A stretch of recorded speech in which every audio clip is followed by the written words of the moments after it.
It's 2:04. We're good.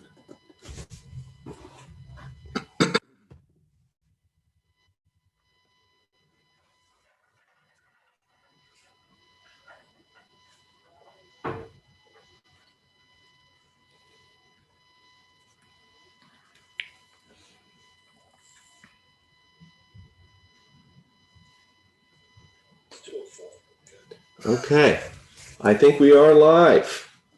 So welcome everyone as we are doing a new play-by-play podcast of a baseball game today between the San Diego Padres and the Houston Astros. We welcome you to Time Out with Derek and Joe. That is Joe Azalina. I am Derek Gano. Thank you for taking time out of your day to spend some time with us. So 2:10 will be the start of our baseball game here between the Padres and the Astros. Joe, how about you get us started with the lineups for the Padres? Yep, the San Diego Padres today leading off. Number 28, the designated hitter, is Tommy Pham. Batting second, number 10, left fielder Jurickson Profar. Batting third, number 5, right fielder Will Myers. Batting cleanup, number 23, shortstop Fernando Tatis. Batting fifth, number 30, first baseman Eric Hosmer. Batting sixth, number 7, third baseman Hye-Seung Kim. Batting seventh, number 16, second baseman Tucupita Marcano. Batting eighth, number 48, catcher Webster Rivas. And batting ninth, number 16, center fielder Jorge Mateo. Derek, that's the Padres starting lineup. Now to you for the Houston Astros fielding.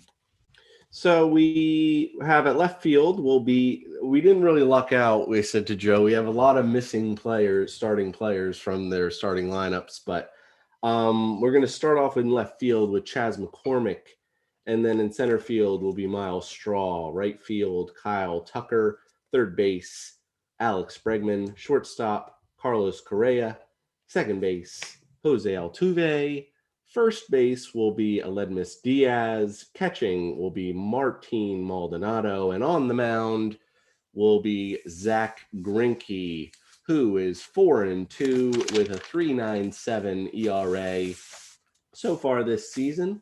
Lifetime, he is actually 13-3, Joe, with a 2.44 ERA and 26 starts versus the Padres. From Zach Greinke today, you're going to see a four-seam fastball, 88 miles an hour, about 39.5% of the time he throws that. Sinker, a sinker he throws 8% of the time, slider 9.3%, changeup 20.9%, curveball 20.3%, and don't forget he's thrown 2 eephus pitches so far this year, Joe. So maybe he'll throw one of those out there against this Padres lineup. Houston is, I believe you said, they are 27-24 this year. 3-7 in their last 10, though, and they are second in the AL West. Joe, beautiful day for some baseball here in Houston. We're not in Houston, but we wish we were. You want to let us know do we have the weather and the potential umpires for the game? Well, the weather, as what we're seeing, it looks to be very sunny. I don't think the roof is going to need to be used, at least probably, most of today's game. I don't have the temperature exactly, so we'll get that for you in a little bit. I will say this, though. This series, and we'll get into as our broadcast goes on, is interesting because these are two teams that used to play each other quite frequently as they were both in the National League. Now the Padres stay in the NL West, but the Astros in the AL West. So something to remember as, this afternoon's game goes on. Home plate umpire today is Chris Siegel. First base umpire is Mark Carlson. Second base umpire is James Hoy. And third base umpire for this afternoon's game is Jordan Baker. So that's the umpires that will be patrolling Minute Maid Park, Derek. So we appreciate everyone who is going to be with us, joining us today for our, as I said, second play-by-play broadcast for Major League Baseball. We had a Cardinals and Phillies one a while ago, so I would say to go back and watch it, but it's pretty old. But if you feel free to go back and watch if you wanted to watch that one as well. But we had a difficult time trying to come up with the game we were going to do this time around. We kind of bounced back and forth. We didn't want to do the Phillies again. We probably the Braves and the Mets would have been the one, but that's a 7:00 game, so we couldn't do that one.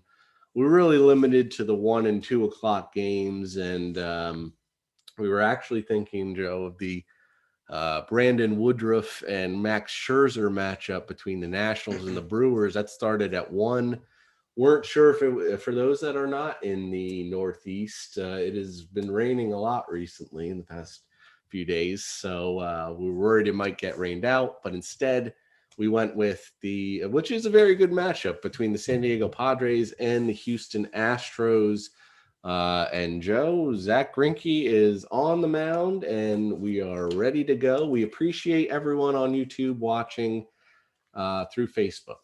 And Joe, get us started. So Tommy Pham is the designated hitter this afternoon, and he is wearing number 28, right-handed batter.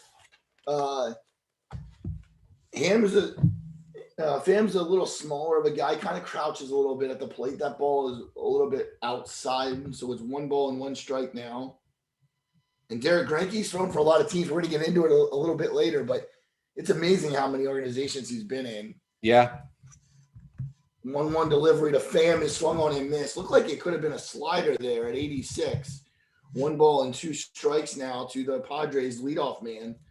San Diego is wearing their definitely away jerseys. They're in a gray with trimmed a little bit of brown and a little yellow splashed in. And he swung on and missed that. That was it. Derek, it looks like he's throwing a lot of off speed early here. Yeah, that's where a lot of it seems some of it seems off speed, but it's really not. He's right. Only throws about 88 is his 4-seam fastball. Sinker as well, he throws for about 89. That ball is hit on the center field pretty well, but it looks like Stroll has a beat on it, and he does. And he makes the catch at the warning track. So 1 out here in the first. Derek, I was going to say Pham looked like he was trying to see pitches for his teammates. Oh, this is what I was talking about, Derek. Greinke now in an Arizona Diamondbacks uniform on the highlight here. Just another stop for Zach Greinke along his journey of Major League Baseball. Yeah, well, Greinke has been in the league for quite a long time now. Believe it or not, he hasn't faced several of the guys in this lineup, probably because a lot of them are in their first year with the Padres, so They wouldn't be facing a team like the Astros. Jurickson Profar stands in. He wears number 10. He's playing left field today. And Profar, first pitch swinging, hits it to the outer edge of the dirt, and it was put by, it looks like Carlos Correa. Yes. Yep, Correa makes the play. So 1 pitch, 1 out to retire Profar, and I couldn't even tell you who his brother is. We'll get to that later, but it's a Little League World Series story. So that's 2 down here. The Astros have some good defense that, Altuve and Correa are 2 of the best in the business. Very young, though, out in the outfield, as we were talking about. And no Yordan Alvarez today either. So Will Myers steps in the right fielder, wears number 5, hits in the 3rd spot, and then takes a strike. Joe, we both looked up that Will Myers' career against Greinke is not very good. Not very good at all. As the next pitch comes in, and he swings and misses on off-speed pitch. Against Greinke, Will Myers is 5 for 42 with 15 strikeouts, 1 home run. So it's interesting to see him 3rd up in this lineup. Yep, and he fouls that ball down the right field line, and it stays at 0-2. Greinke's not going to throw. Derek mentioned he's not going to throw the fastball at 94, 95 like he used to when he was younger. He does mess with a lot of his off-speed stuff and tries to throw batters off. Myers, an interesting thing about him, he doesn't wear batting gloves, as we're noticing. He's a guy that goes out there and lets it rip without batting gloves. That's fouled off again. That one was up to 92 miles an hour. So he's trying to reach back here and blow it by Myers, but he fouled that one off. So Myers gets back in the box. That's the thing about Cranky. You want to kind of disrupt his rhythm because he's a guy that doesn't handle that very well. He can get a little frustrated out there. Here's the 0-2 pitch, though. And that's right down the middle. I'm not sure what Myers is looking at, but it's the first strikeout of the game, and it's Zach Greinke posting the K. So no hits, no runs, and no errors, and we will go to the bottom of the first, Derek, as you're going to tell us who the Houston Astros have in their starting lineup. So for the Houston Astros, a lot of people missing, as you will notice here, and we'll talk about them as we go. But hitting first, right-handed, will be Jose Altuve, second baseman. Second up will be Chas McCormick, left fielder, batting second and right-handed. Number 3 will be Alex Bregman, third base, right-handed as well. You're going to see everyone except for one is going to be a right-handed hitter in this lineup. Alex Bregman is third. Carlos Correa will hit fourth, shortstop. Hitting fifth will be Kyle Tucker, right fielder, left-handed.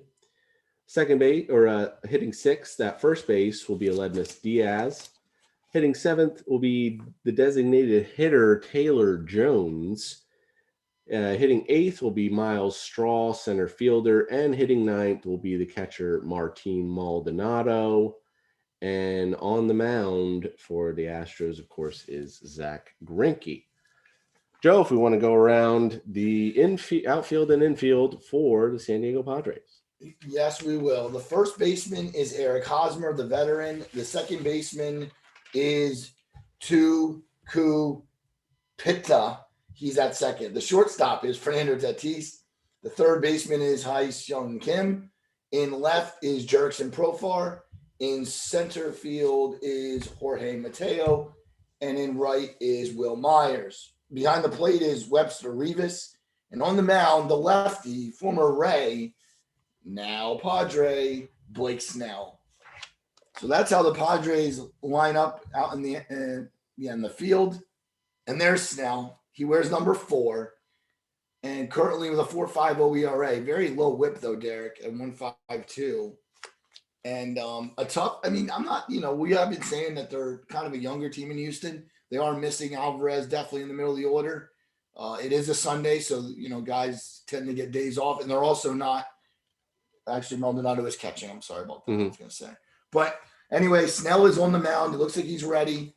Facing Jose Altuve, the leadoff hitter, the second baseman, wearing number 27. Here's Snell. And the first pitch is definitely a strike right over the middle of the plate. Joe, for Snell, you're going to see a four-seam fastball, 95 miles an hour. He'll throw that about 45% of the time. He has an 87-mile-an-hour slider. He throws 22.5% of the time, 89-mile-an-hour changeup, which is pretty fast for a changeup. Yeah, really. At 18% of the time, and then a 79-mile-an-hour curveball at 14% of the time he throws. He mixes pitches well. I remember that in the playoffs, even in the World Series when he had to throw against the Dodgers. Altuve just actually fouled the ball off, but it's an 0-2 count now. So Snell's way ahead. And here's the 0-2 pitch, and it swung on a miss that I don't even know if Altuve saw that pitch. It was down in the dirt. It looked to be could have been like a curveball. I'm gonna guess. It is really tough to pick up the pitches. There's a first strikeout, and he actually fouled that off. Oh, I'm sorry. That was my fault. Derek, thank you for the correction. No problem. It looked like he was going back to the dugout. This ball's hit. Oh, that's a single. Derek, was that a shift? I don't know if the guys were. It looked like the second baseman, shortstop, just kind of were in la la land on that one. All right. Well, Altuve's got a single to start the game. Good job by Altuve to stay in there. Anyway, it's going to bring up the left fielder, number 20, Chas McCormick. And Derek, I don't know much about him. I do know, though, that he is one of their younger players. And in Saturday's game yesterday, he had a run and a RBI. So Yeah, they must think a lot about him. Yeah, McCormick he has gotten a lot of at bats so far this year. He's hitting 196, 4 home runs, and 17 RBIs in 51 at bats. So those are pretty decent numbers for 51 at bats. I think this is where they miss Springer a little bit towards the top of the order, and they're gonna have to figure out what they can do with it. But McCormick just took a strike in the outside corner, and early Snell, it looks like he's just trying to, show different things. That looked like to be a fastball. So the 0-1 count, Altuve leads off first. And the pitch is a little out, maybe more high than outside, but it was a ball. That's his changeup I believe it or not, about 88 miles an hour. That's faster changeup. Yeah. And his fastball can touch probably about 96 on a good day Yeah. And we'll talk about more Snell in a little bit. There's the 1-1 now. Snell sets. He looks out Altuve and comes home, and the pitch is a little outside. I think he wanted that. And that one was a 95-mile-an-hour fastball. Not a mistake about what he's throwing up here now, but I'll tell you one thing. He has a run on his ball. It moves.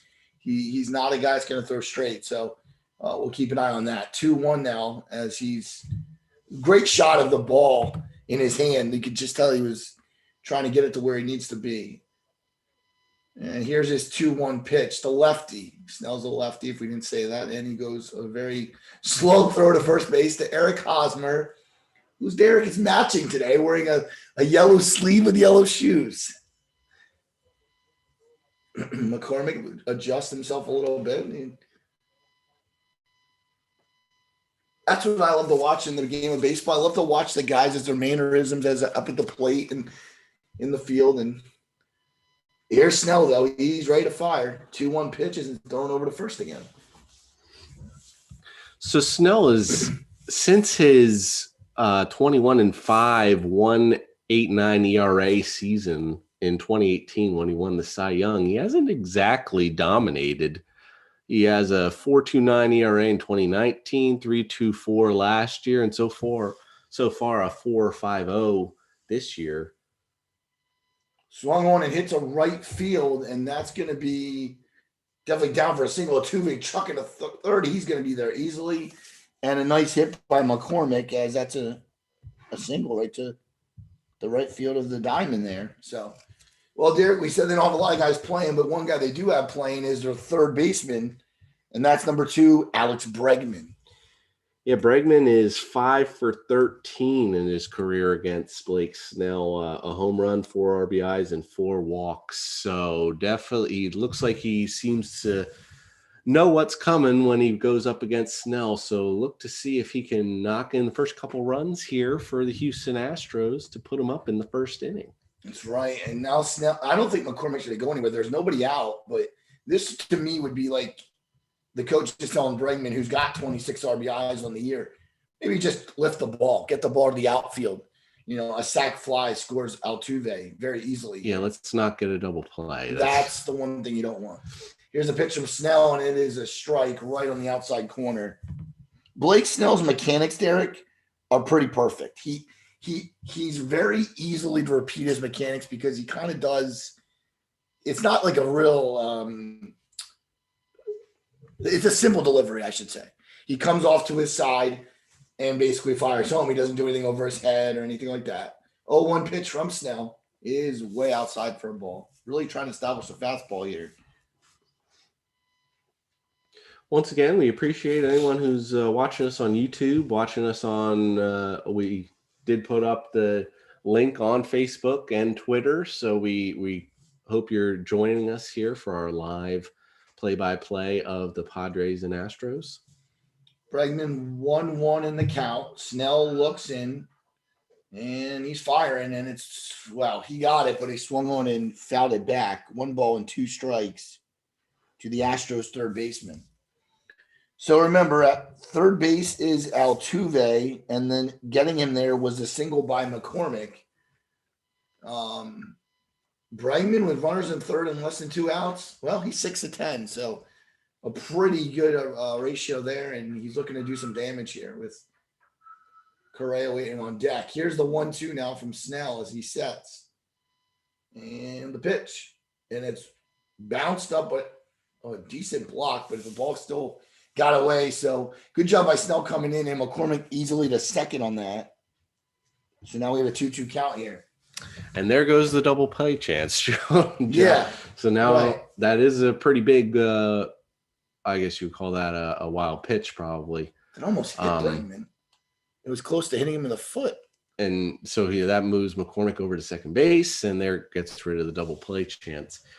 I'm sure they wouldn't go move in this early in the game, but especially with Bregman up, they'll probably just want to get him out. Right, trying to get Bregman out here. I'm sure they're looking at a strikeout. Here's the 2-2. And he hits it to second base. And a good play by Marcano. So the RBI ground out by Bregman is what we have there. It goes 4-3. And coming home easily, though, was Altuve. Yeah, that's all he had to do, Joe. He just had to make a little bit of contact because they were playing back. So they were giving up that run. Yeah. That's all he had to do was put the bat on the ball. Very weakly hit to second base, that's for sure. But Marcano took care of Bregman, but you're right. He kind of got in on him.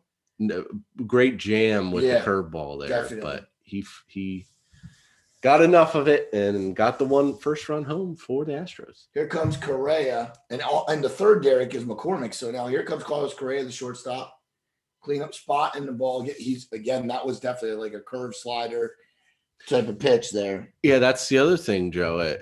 Whether he tried to or not, he hit it to the right side of the field, which was able to move McCormick over to third base as well. So that was a very nice play by Bregman. Stuff you don't see in the box score, but it's how you win games, though. Yep.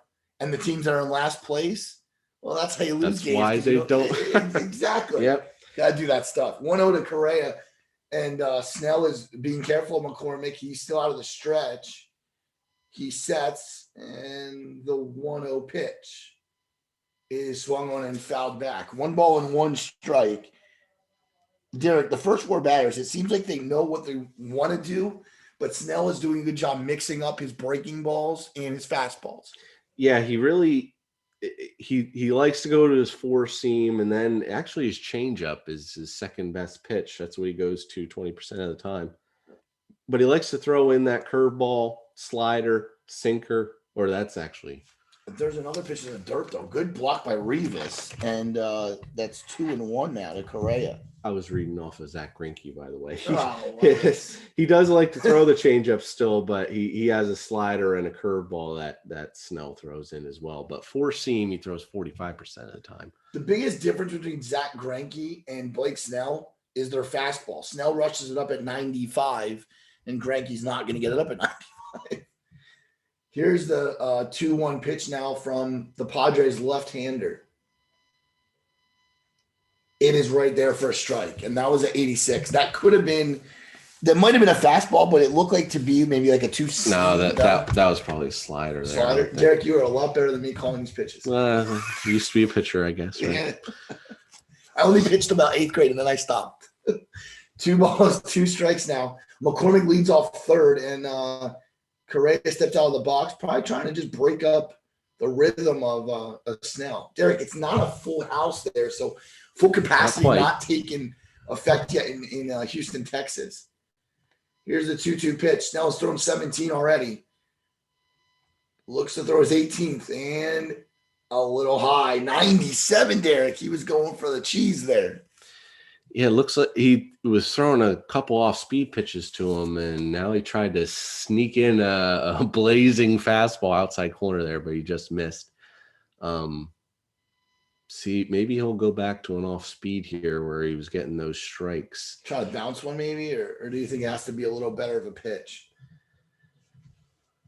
Well, not in 3-2. He probably shouldn't go for that. Oh, he did though. It looked like to be a curve or change. He missed. He did miss. Blake Snell in early trouble here, and here comes Kyle Tucker, the right fielder. He wears 30, and he's number 30. He's a left-handed batter. Now here you go. We're seeing it right here. 51% fastball.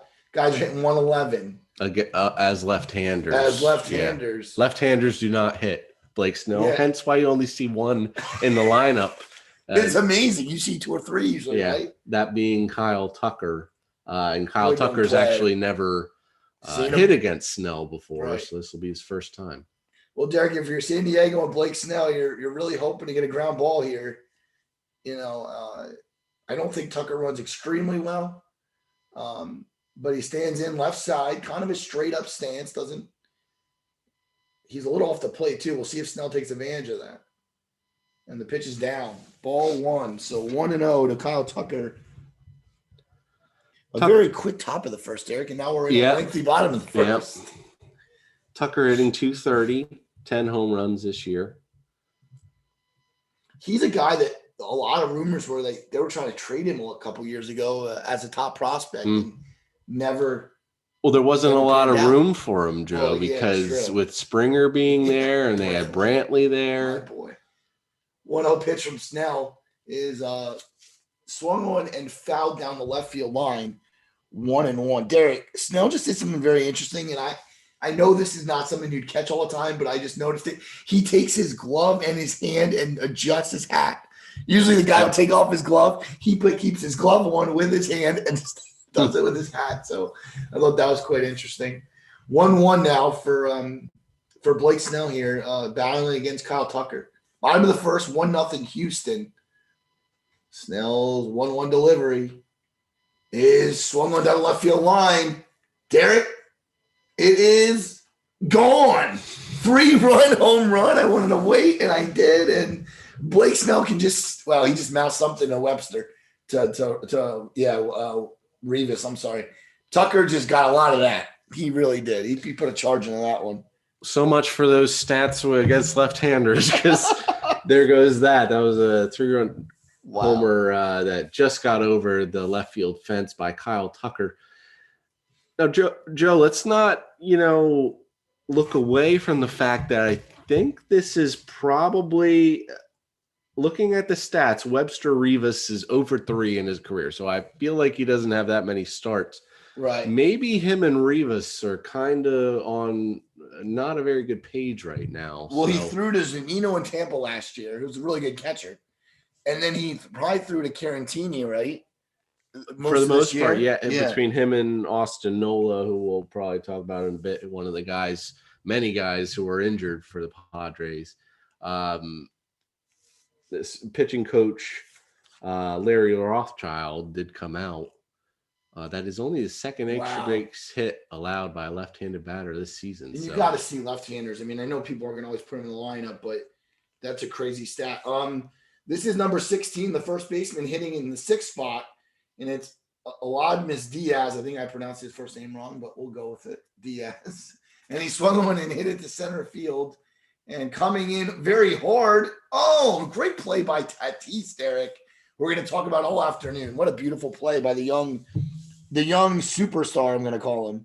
Great over-shoulder catch there by Tatis. I was a little disappointed, honestly, with Mr. that was Jurickson Profar with how he came in, but I thought he would have made the catch there, but it looks like he may have even called him off, and Tatis just that was Mateo. I guess that makes sense. Either him or whatever. It doesn't Mateo is a young guy. Yeah, and I don't know if they saw it off the bat, to be honest. It didn't look like they saw it quite well enough because he wasn't running very fast. It felt like he thought he had more time there. Taylor Jones in the 7th spot, the DH, and I can't believe Blake Snell already in the first inning is down to the 7th spot, but you know what? 25 pitches so far. Yeah, and that home run really hurts you. It was only 1-0. It was swung on and fouled over the third base dugout. 0-2 to Taylor Jones. Jones is hitting 158 this year. No home runs. Only 19 at-bats so far. So not a lot of run yet for Taylor Jones, but maybe with all these injuries we'll be talking about, he'll get in some at-bats. Derek, the one thing I'll say, and I just noticed that on the ball down low again in the dirt, they're not going after that pitch. No. They're being disappointed in that, and we saw that with a couple of these veteran guys. I was kind of looking at breakdowns of the pitcher of Snell, a couple pitchers he threw 4 to the leadoff batter, Altuve. That swung on and fouled again. That's the 4th curveball in a row that he threw. I don't think he's trusting his fastball too much. Yeah, well, he just got burned on that fastball to Tucker, so maybe he's taking it into his own hands here, trying to get it with his off-speed pitches, but he threw 3 changeups to McCormick going back to the second at bat. Maybe he tries to sneak in a fastball here. Inside, maybe go inside here, try to jam him. 1 ball, 2 strikes. They're going in, Derek. And it went away. And so he Snell completely missed. Wow, this is interesting. This is one of the better pitchers in Major League Baseball right now, and he's really struggling. That was way out of the zone. I mean, well, may have actually even been a strike, but they're not going to give him that pitch. No, if he completely misses the spot. Well, Rivas went off the. He's going. He didn't really frame that. No. That was a pretty good pitch. Snell wanted it as he looked into the umpire, but that's off the plate. So 3-2 now. Derek, we're 2 batters away from possibly seeing a batting around here in the first inning. 3-2 now. Blake Snell's got to relax. He's getting to be a little frustrated. The home run definitely did not help. Here's a 3-2 pitch from Snell. And it's fouled off. A good at bat by a guy that's struggling, Derek, in Taylor Jones. I don't know if we're seeing the best stuff from Blake Snell today. I'd be interested to see how he comes out in the next inning. Right. If he can settle down a little bit, but he's almost going to go through his entire order. And a lot of pitches. Inning. He's throwing 31 pitches. Yeah, he's throwing 31 pitches. Here's number 32 from the veteran left-hander. And Snell's got him. That's what he wanted. He wanted the off-speed down. He got it, and he struck him out. And he still doesn't look happy coming off the field. Terry, this was a very interesting inning, and a lengthy one at that. So it was 4 runs scored. It was done on 2 hits, but the big home run by Tucker, no errors, and Snell got 1 strikeout. We go to the top of the second. After 1, Astros 4, Padres nothing. So just a quick look here at the AL West standings. Oakland Athletics right now are in first place. They are 31-23. The Houston Astros in second, 2.5 games back at 27-24. Seattle Mariners are 26-27, 4.5 back. The LA Angels are 23-29, 7 games back, and the Texas Rangers are 22-32, 9 games back in the AL West. Once again, we appreciate everyone who's watching on our live stream of the San Diego Padres and the Houston Astros, our play-by-play. This is our second play-by-play. If you missed our other one, feel free to go back and check it out. But we'll try to go around the league a little bit as we go throughout the season. But again, we appreciate everyone watching. If you're happening to watch this later on, please subscribe to our YouTube channel. You can follow us on Twitter. You can follow us on our Facebook group. They'll all be at the description of this video. So we hope you can go out, and then you'll know it was coming because we sent out quite a few messages to people letting you know that we were going to be doing this play-by-play broadcast. So we appreciate those who are watching. And as we jump into the top of the second, Joe. Yep, Fernando Tatis is the first batter as he takes a strike from Zach Greinke. And if I'm the Astros and I'm Greinke, I want to get in and out because you got to put Snell back out there when he's struggling, because that was not Blake Snell that we saw at least circa last year. Yeah, you'd like to see him give him a little bit of a break here. Yeah, ball just missed there. 1 ball, 1 strike. That was inside. Greinke has that weird – he always had it, Derek. He stops.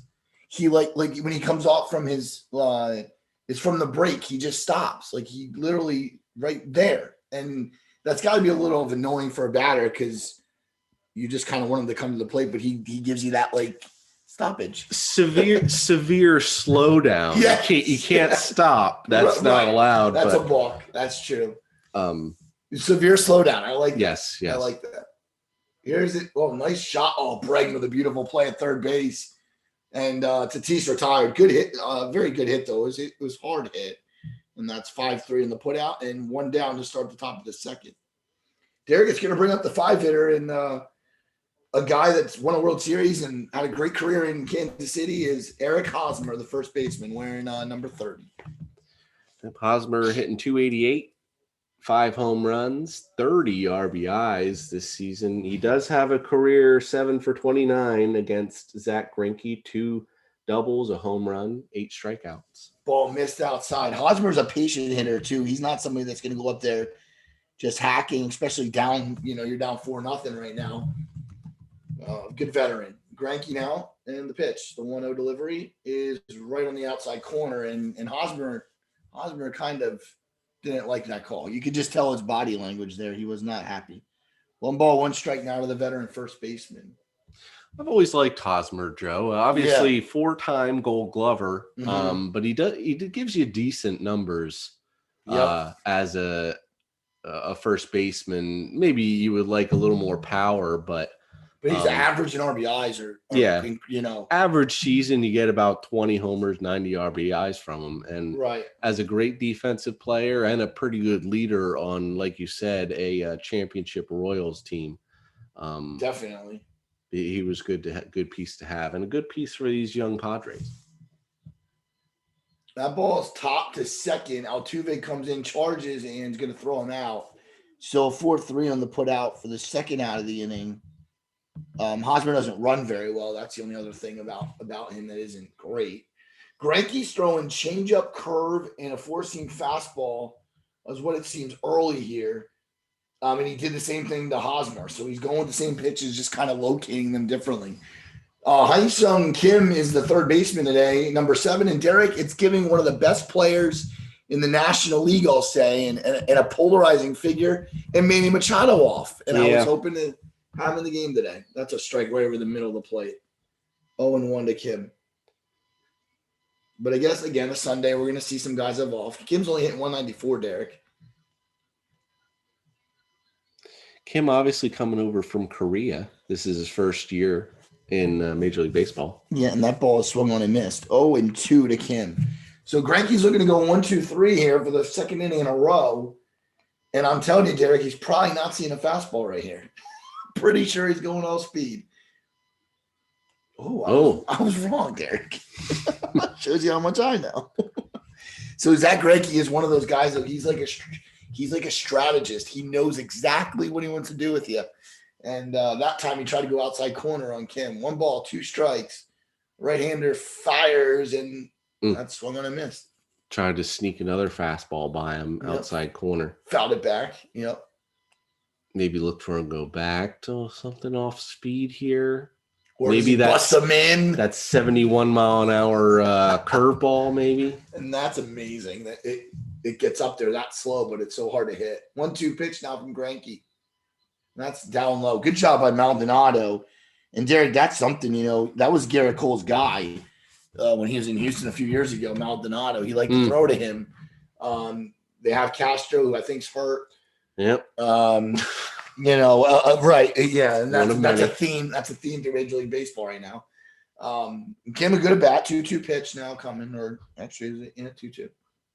And he pops him up, actually a fly ball, left field, and that's going to end the inning. I think that was McCormick, Derek. Was that McCormick out there? Yes. Yeah. So that's the inning. F7 is in your books. And we go to the bottom. Actually, no. Yeah, we'll go to the bottom of the second because we had such a long first inning. So, and there was no runs, no hits, and no errors. Absolutely not what Blake Snell wanted. No, not what he drew up. Definitely not. While we have some time, Joe, we'll run through some of the injuries here that the Houston Astros have. Quite a few of them. Two guys just went on the disabled list, or not the disabled list, the injured list. Same thing. Jason Castro, backup catcher, although him and Maldonado kind of split. Achilles tendon discomfort. He is on the IL. Michael Brantley just went on the IL. He has a strained hamstring. Sad. I know we know Joe loves Michael Brantley. Lance McCullers, starting pitcher, just went on the IL, some shoulder soreness. Jose Urquidy is, posterior shoulder discomfort.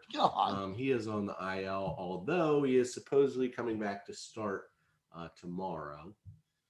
A couple other guys, obviously Justin Verlander is out the entire season with Tommy John surgery.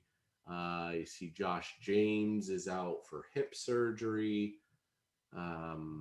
Pedro Baez, who they brought over as a free agent from the Los Angeles Dodgers, has some shoulder discomfort. He is on the 60-day IL.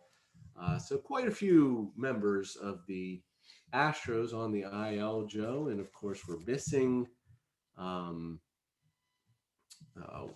Alvarez today. Yep. I guess that's really it for them, right? They're not. Is Yuli Gurriel? He's also on the. Yeah, he's also sitting today. Right.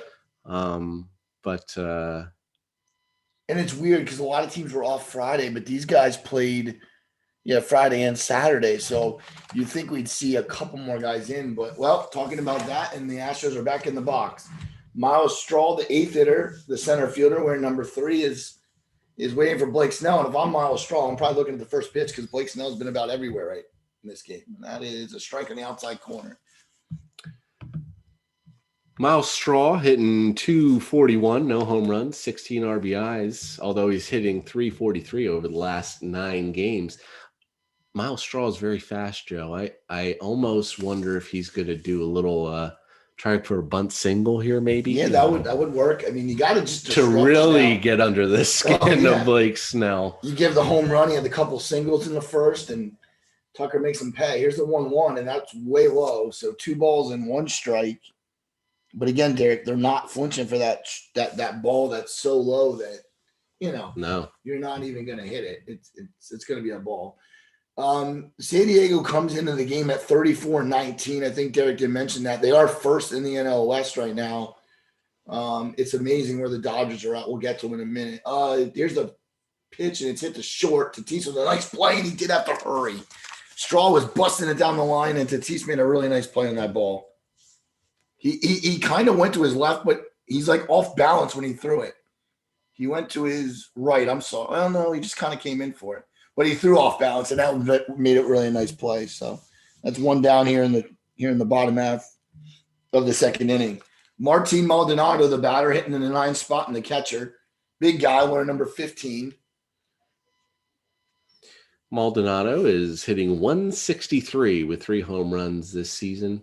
He's not a hitter. He's more your defensive guy, right? Yes, that's a ball. He's 0-3 all time in his career against Blake Snell. Most likely when he played for the Tampa Bay Rays. This could make Snell upset too if Maldonado gets his first hit because he's having a rough game here. And that ball's, it's a little outside. He's not getting that pitch. He wants it. He's not getting it. And if I'm him, I think I would just kind of go away from it. It looks like he's trying to get the outside corner. Yeah, you said he's not going to give it to him, so he might have to adjust his game plan a little bit here. And once again, there's another pitch just on the outside. You could tell Snell's getting frustrated, but it's your job to adjust to the umpire, Joe. They're not all going to give you the same pitches. So that's true. And I'm telling you, it doesn't look like it's a 4-seam fastball. There's a strike right on the middle of the plate.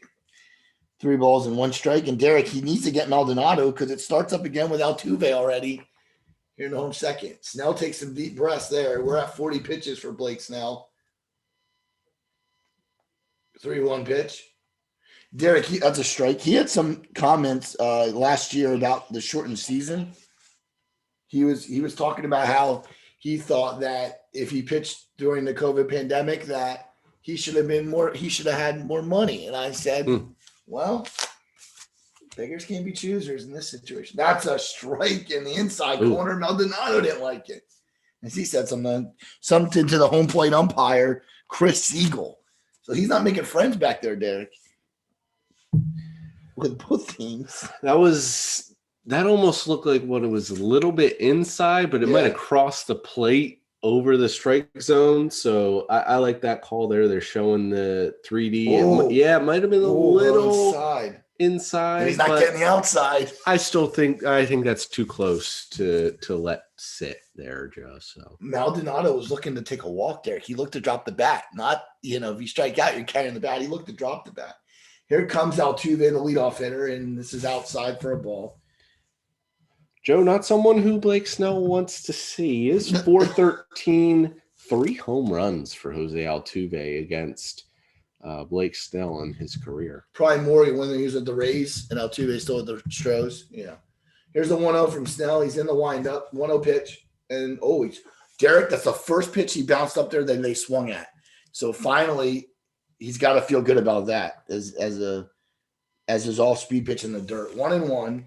It looks like Marcano is in the middle of the field. The shift is very slight between second and short. Here's the 1-1. This is his 45th pitch of the afternoon from the left-hander. Could really use a short inning here, Joe. I would say a pop-up would be his best friend right now. And this is swallowing him. Oh, wait. Oh, it's in the air. The ball's in the air. I didn't see. Oh, Hosmer called off the catcher. Derek, I thought he saw he missed it. That it is. He didn't. So that's it for Altuve and, a better inning for Blake Snell as nothing came across. No runs, no hits, a strikeout, and no errors. And, Derek, that's going to bring us to the top half of the third inning after 2-4-0. Padres. Astros, 4-0 Astros. Joe, this is kind of a big game for Snell. Really needs to last a little long in this inning. They just did sign, or in this game, I should say. Right. They just did send down Aaron Northcraft, who is technically their long reliever. So they would still like to see him get 5 innings at least. Northcraft was sent down to the minors for Tucupita Marcano, who is the starting second baseman for the Astros today from the minor leagues, or for the Padres, excuse me. It's all right. I didn't make that mistake with the score. So some guys missing for the Padres in today's game, Joe. Obviously, Manny Machado, you mentioned him, who's missing. He's not really hitting that well. 233 so far this year. Jake Cronenworth is not in the lineup. He's 292 this year, though. Rookie of the year, 2 years ago? Did he win? Or he was up for it? Yeah, I think. Up for it. Yeah, I'm not sure one or not. But we're seeing an exact Cranky highlight, Derek. Oh, the Ephus pitch, Derek. He threw the Ephus and then struck. I can't tell who that is, but he just. What is going on? They're showing this because there's Cranky pitching today as he's sitting on the mound watching them work on the mound. This isn't the game we have. This is another year. Okay, we're back. We're in the top of the third, and Marcano is leading off the inning here, and it's a ball outside. Derek, that was very random. I'm watching the highlight. Well, so I'm not sure how many people are actually watching the game with us. Right. Most people aren't going to get the Padres and Astros, but if as a pitch comes in from Cranky outside and it's popped down to third base corner, and Bregman can't quite grab it over the dugout. Great effort, though. If you are able to watch with us, if you have MLB TV, or if you're in the Houston area or the San Diego area, feel free to watch with us. But otherwise, I feel like you're just listening to us. But yep, that's why we're trying to do our best. Bregman comes over to the dugout and reaches out and literally lays on the dugout of the railing to try to make this play, and he just can't get it. But that's why we're trying to be, like Derek just said, you're listening to us probably. We're trying to do our best to be as descriptive as we can to give you that you're there, that like it's the feel of you can really understand exactly what's happening. 1-2 pitch now coming from Greinke to Marcano. He's made him work a little bit. And again, if I'm Blake Snell, I'm going in there and I'm like, guys, give me a run or two here. I need some help. I don't have my best stuff. The umpire is squeezing me. Snell has that sometimes though. 1-2 pitch. Whoa. Swung on and hits a first pitch. Derek, was that the Evis pitch? No, Okay. not quite. I think that was still his curveball, but 68 miles an hour that was. And that was a good play by the first baseman for the Astros in Diaz, who scooped that up. Webster Rivas, the catcher, who's hitting 8th, is coming up now. And that means that Jorge Mateo is on deck. So it's going to be Webster Rivas to step in against Zach Greinke. And Derek Greinke has retired 7 in a row now. Rivas is 0 for 3. And that's a strike. This year in the season. And so, like I said, he did have 10 games in in El Paso, where he was 241 with 1 home run. So doesn't seem to be a offensive star. So well, Greinke, yeah, we got the catcher battle today of not really having, like, you're lucky if the catcher gets a hit, 0-2 pitch from Greinke is swung on and missed, and that is 8 in a row now retired for Zach Greinke. And that's his only second K of the day, though. Derek, he's going to pitch to contact. That's the thing. He's going to end up pitching to contact with his velocity being down. Yeah, he's not. He's not really a strike him out pitcher anymore. Maybe like he was in Kansas City or any of his other, or really any year. Yeah. Yeah. Jorge Mateo, the center fielder, hitting the 9 spot, and this is hit on, and it is going to find some grass. So a 2-out single for Mateo, and the first hit given up by Greinke. So good job by Mateo to stand in there and get that first pitch. Yeah, he hung in there on that curveball, and he laced it right up the middle over Greinke's head. Mateo does get some decent at bats. He's 237 so far this year. How many bats does he have? Just went up a little bit. 59 at bats. That was his 60th at bat. So he does get decent plays. It's not like he's one of the guys come up from AAA. Here's Tommy Pham now. Back to the leadoff spot for the Padres, and 0-1 now. Greinke's looking to just leave him at first base, as that is Mateo at first. Derek, he looks to be pretty fast of what I could see when he hit that single. He looks like he can run a little bit. And this ball did he go? He didn't. The ball's outside. A check swing, 1-1. So you got to think that Greinke knows he's going to be in for a battle today. I'm sure they want 6 from him. He's already at 35 pitches, but nothing like Snell where he almost threw 30 in 1 inning. Yeah. That's not what you want from your starter. Here's the 1-1. Pham is staying in there. And the 1-1 pitch is bounced. And a great play by Maldonado, 2-1.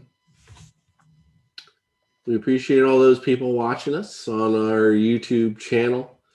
If you have any questions or comments you want to throw out, we can see the screen. And when you see me hover over like this, that means I'm looking at the screen. So if you have any questions, comments, throw them out there. Is anybody in the chat, Derek? No. Darn. Here's the pitch low again, 3-1, and Greinke seems to have lost a little control. And I will say this: with Machado not in the lineup today, he usually hits second. Profar isn't the guy you're scared of here. Probably it's probably Myers, Tatis, that 3-4 range. So you can, if they walk Pham here, it's probably not the worst thing because Profar isn't a guy I'm really too concerned with. Yeah. He's a young player. Actually, he's not too young anymore. He used to be a very good prospect for the Texas Rangers. That ball is, the outside corner fan threw his bat away. So he thought he had a walk too, Derek. Oh, no, full count. Full count. 3 balls, 2 strikes. That was on the corner. That was on the corner. That was a good pitch. Yeah, that was a good pitch. But again, the umpire, Chris Siegel, definitely is not ingratiating himself to these teams. They're both like very questionable. I think they're saying, oh, wait, something. Cranky looked over to first. Now he's off the mound, Derek. Do it for the Astros in the home third is McCormick, Bregman, and Correa.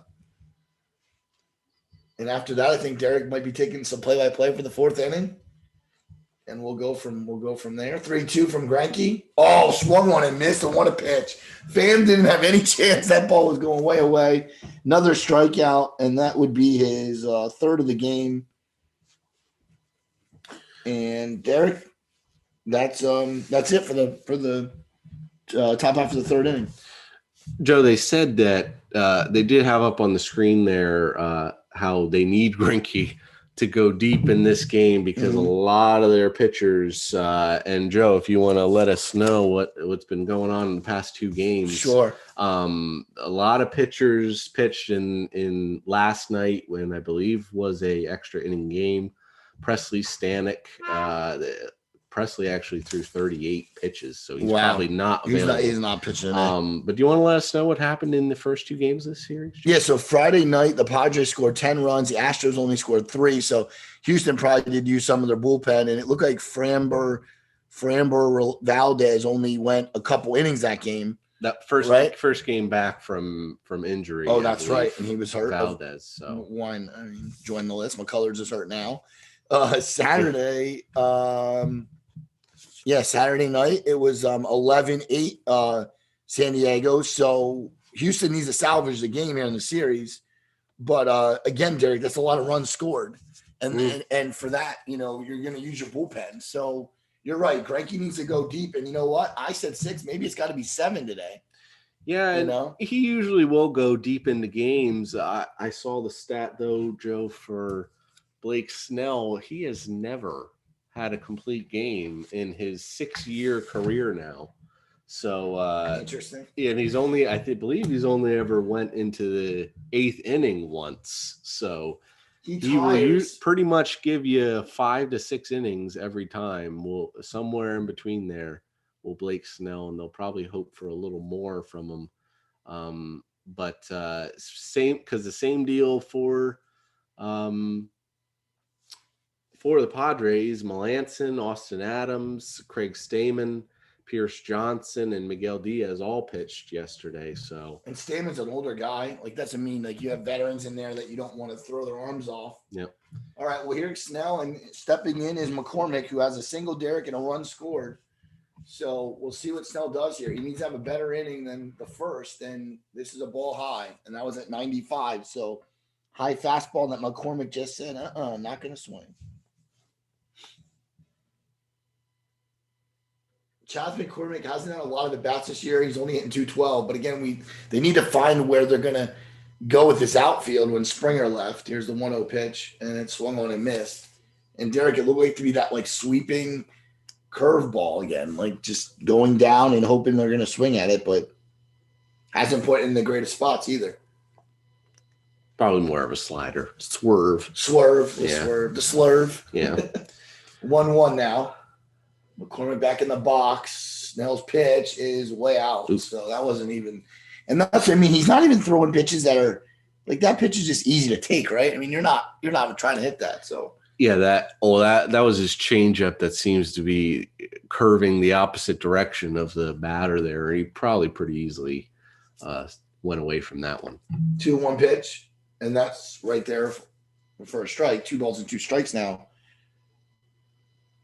Hate to say it, but you need another short inning from Blake Snell. Yeah, I mean, he's got 49 pitches already. We're only here in the bottom of the third. Yeah. Yeah, you're right. Exactly. Here's a pitch, and it is popped behind the plate and way out of play. So, and this is the other thing the Astros are doing, Derek. They're making contact with a foul ball. They're getting, whether they're fouling it off to the right, the left, behind, it doesn't matter. They're just making contact. Here's the 2-2 pitch now from Snell to the leadoff batter of the inning, Chas McCormick. And there goes Snell fixing his hat again. I think he needs to worry less about his hat than it is to pitch the ball to the plate there. And there's the Houston Astros mascot as he decides to make an appearance. So 2-2 pitch from Snell to McCormick. Oh, got him at the knees, and McCormick can't believe it. Good pitch by Snell, though, and that's where he lives, right in the the lower end of the strike zone, and that time he had success with it, Derek. Third strikeout for Blake Snell. And look at where the ball is, right to the bottom of the zone. And that's a strike. I mean, it's right on the corner. So Snell gets the strikeout, his third, and here comes Alex Bregman, Derek, who had an RBI ground out, who scored, I think it was Altuve at that point. And here's the pitch to Bregman. Snell just a little high. 1-0. So as we talked about the umpire, and they always say when you don't talk about the umpire, he's doing good. But Chris Siegel has had a very small strike zone, at least for Blake Snell. That ball was right on the top of the zone, it looked like. I don't think he's going to be giving him anything easy based on how he's been looking at him over the past, especially in that first inning. And Snell gets a little perturbed out there. He after the home run, he did a little dance. Like he's not a guy that doesn't wear his emotions. He definitely does. So 2-0 pitch now, they'll come in, and if I'm Bregman here, I might be sitting fastball. 2-0 pitch is way high. 3-0. That wasn't even close, Derek. So Joe, so Blake Snell was drafted in 2011. Oh wow. Other pitchers from that draft: Garrett Cole, Trevor Bauer, the late Jose Fernandez. Oh yeah. And strike in the corner. And Kyle Hendricks among them. Did you know that Blake Snell is the first one to get 20 games, to win 20 games? Wow, 20-game winner. When he was the Cy Young winner in, 2018, I believe. So I found that to be pretty interesting. Oh, right on. Oh, what a good pitch that was to the middle of the plate. 3-2. Yeah, that is very interesting. The 2012 draft, it really a great pedigree of pitchers. 2011. Did I say 2012? I meant 2011. No, you might have said 11. I said 12. Oh. Either way. Bregman fouls it off, 3-2. Derek, the pitch count now is climbing for Snell, and we're at 57 right now.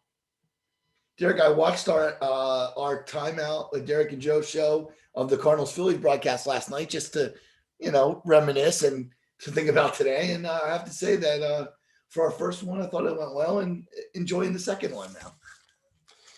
John Gant? It's good to have. Oh yeah, and John Gant.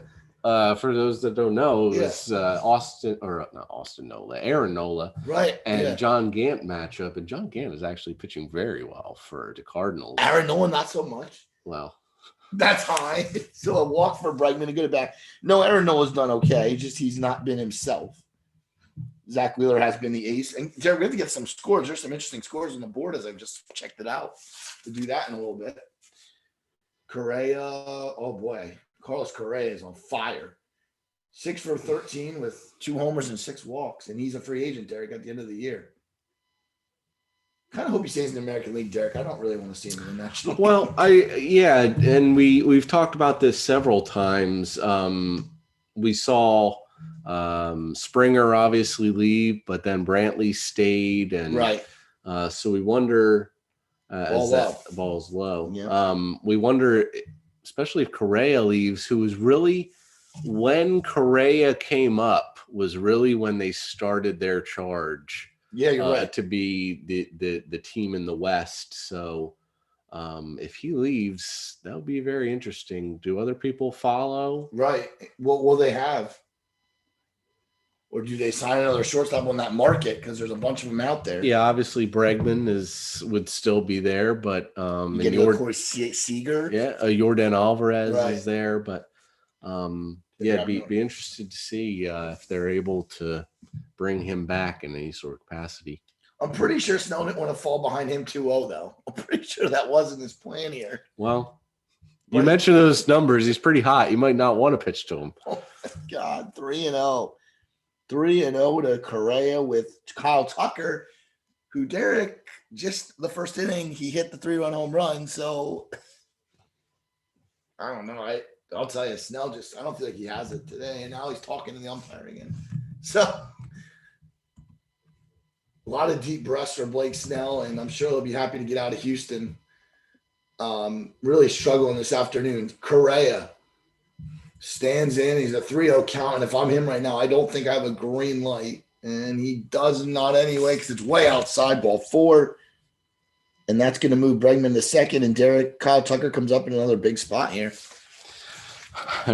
Another 2 runners on, so yeah, Snell's got to be careful here. Although I can't imagine he's scared. I think he might have just gotten a little more of that than he thought he would, and that went over the left field wall. We saw the numbers, 111 for lefties. So it tells he's probably going to go after him, and I hope so. Maybe look to get something on the ground that maybe he can turn into a double play and get out of here before he reaches 70 pitches after 3 innings.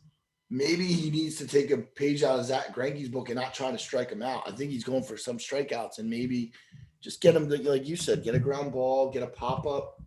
Here's the pitch to him is high, so falls behind Tucker 1-0. And Derek, I don't think either one of us wants to see a 7-0 game right now, but we're trending in that direction. That ball was 96 in the velocity. Wow. That left field wall is not very. They just said that was that first home run was a home run in 1 out of 30 ballpark. This one. Not even Citizens Bank Park, which is really a bandbox. Oh, did he go? No, I think he didn't. 2-0 as that ball was outside. And I'm a little surprised the Padres coaching staff, and I actually have the pitching coach's name, but I'm a little surprised that they didn't have anybody come talk to him. Yeah. I mean, they did very early in the first inning. Rothschild, Larry Rothschild, yep. Someone who has a ton of experience. Was he a former Yankee coach at one point? 8 years for the Reds, 3 for the Marlins, 9 for the Cubs, 9 for the Yankees, and now in his second year with the Padres. Derek, we're lucky to see Snell in the 5th inning at this. Oh, he's looking at his card, Derek. He's got the card, so he's looking at the, this. He's telling Rivas what he wants, and you might be right, Derek.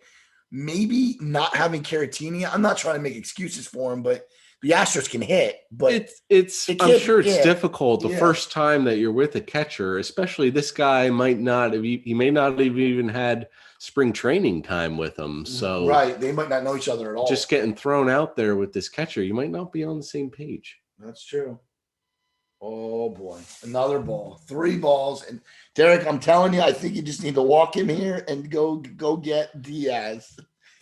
I don't know if you don't want to throw a fastball to Tucker here. When Tucker's sitting on, you got to feel like he's sitting on the fastball. Well, he's green light him though. So he's throwing all off speed crap to him. After the so he may try to just sneak a fastball over there. Yep, there. And right on the corner, and he got the call. And I'm sure he's like, thank God. 3-1 to Kyle Tucker. Fans, we're just in the 3rd inning. This has been a long beginning of the game. The 1st inning took a very long time. We got action in the Padres bullpen. Joe Musgrove is actually stretching out. And then there's a guy with a sweatshirt on, so I can't tell you who that is. So, but 3-1 count now. 4-0 here in the 3rd in Minute Maid Park. Hit well to center field, Derek. Oh, Derek. No. Oh, great play by Mateo. By Mateo, thank you. Yeah. Oh, Tucker just missed that. Oh boy. Oh boy. Funny thing is that ball was probably hit about 100 feet further than the first ball that went out in the left field fence. Very interesting. Oh, that was right down the middle of the plate that Tucker just missed. He thought he had it too. The way he looked, he did get a lot of it though, but not enough. Mateo made a nice play. Well, if you're Snell now, you got to go get Diaz. Diaz is hitting in the 6th spot today. He's got Bregman on 3rd and Correa at 1st. And Blake Snell just wants to get out of here and get a cold drink. Here's the set by Snell. And the pitch is fouled off, and that could have been a ball. That was trending for the outside of the zone again. He has pitched well against Diaz. He's 1 for 8 with 2 walks and 1 strikeout. Do you think these guys on the mound like remember that? Like, I wonder that so much. Do you think it comes to their mind? I'm sure. As that ball is outside into the dirt. Yeah, I'm sure you do your research before you're starting. Yes, you're seeing And like so what guys do. from back in the past times what pitches these guys weren't be able to hit off of you and what they struggled against. So what you're going to throw to him before the series. That's true. That's true. That's a good point. Here's 1-1, and it is a little high, maybe a little into. Diaz didn't even take a chop at it. 2 balls in, 1 strike. Taylor Jones running a nice at bat. Saw about 7-8 pitches. Is on deck. So again, and Cranky's had a lot of time to process with a 4-run lead, so he's getting some rest in the dugout. 2 balls and 1 strike count. 71 pitches, Derek, for Blake Snell. And we said the Padres bullpen. And look, he's talking to the catcher again. He's talking to Rivas again. So they're just not on the same page.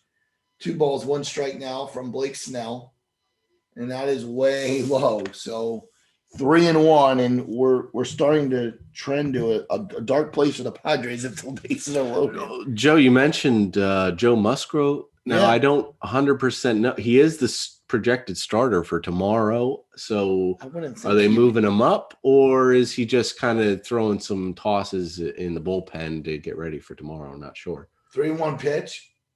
Oh. Left field, that's trouble. That's down the line, and it is in the corner. 1 run's definitely in. Here comes Correa. He's going to make it in. It's 6-0 Houston, and Blake Snell is going to have some kind of an attack on the mound. He is not happy right now. Oh, and Houston is just putting it to him. Is that a double for Diaz? Yes. Oh, boy. Oh, boy. Yeah, that one was just ripped down. That was right over the middle of the plate, Joe. High, and Diaz just ripped it right down the left field line for only his second hit against So him and Tucker. Snell. So him and Tucker have done damage, and they haven't even 111 against lefties. Tucker's a lefty. Now that almost tells me now they're down 6-0. So do you almost wave the white flag here, or maybe Musgrove was going to come in if he kept it at 4-0?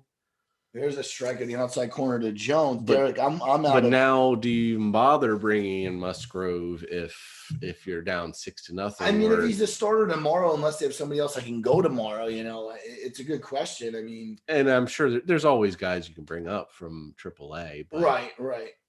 Here's the 0-1. That's 74 pitches now for Blake Snell, and a little high. Rivas isn't doing a bad job framing the pitch, as we're seeing Correa come in here.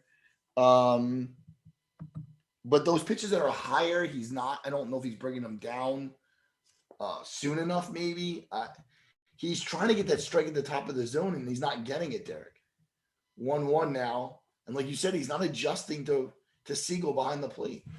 1-1 pitch hits a right field, Derek, and that's trouble. I'll bring in another one. That's another single, and oh boy, I did not see this coming. Nice hit by Taylor Jones.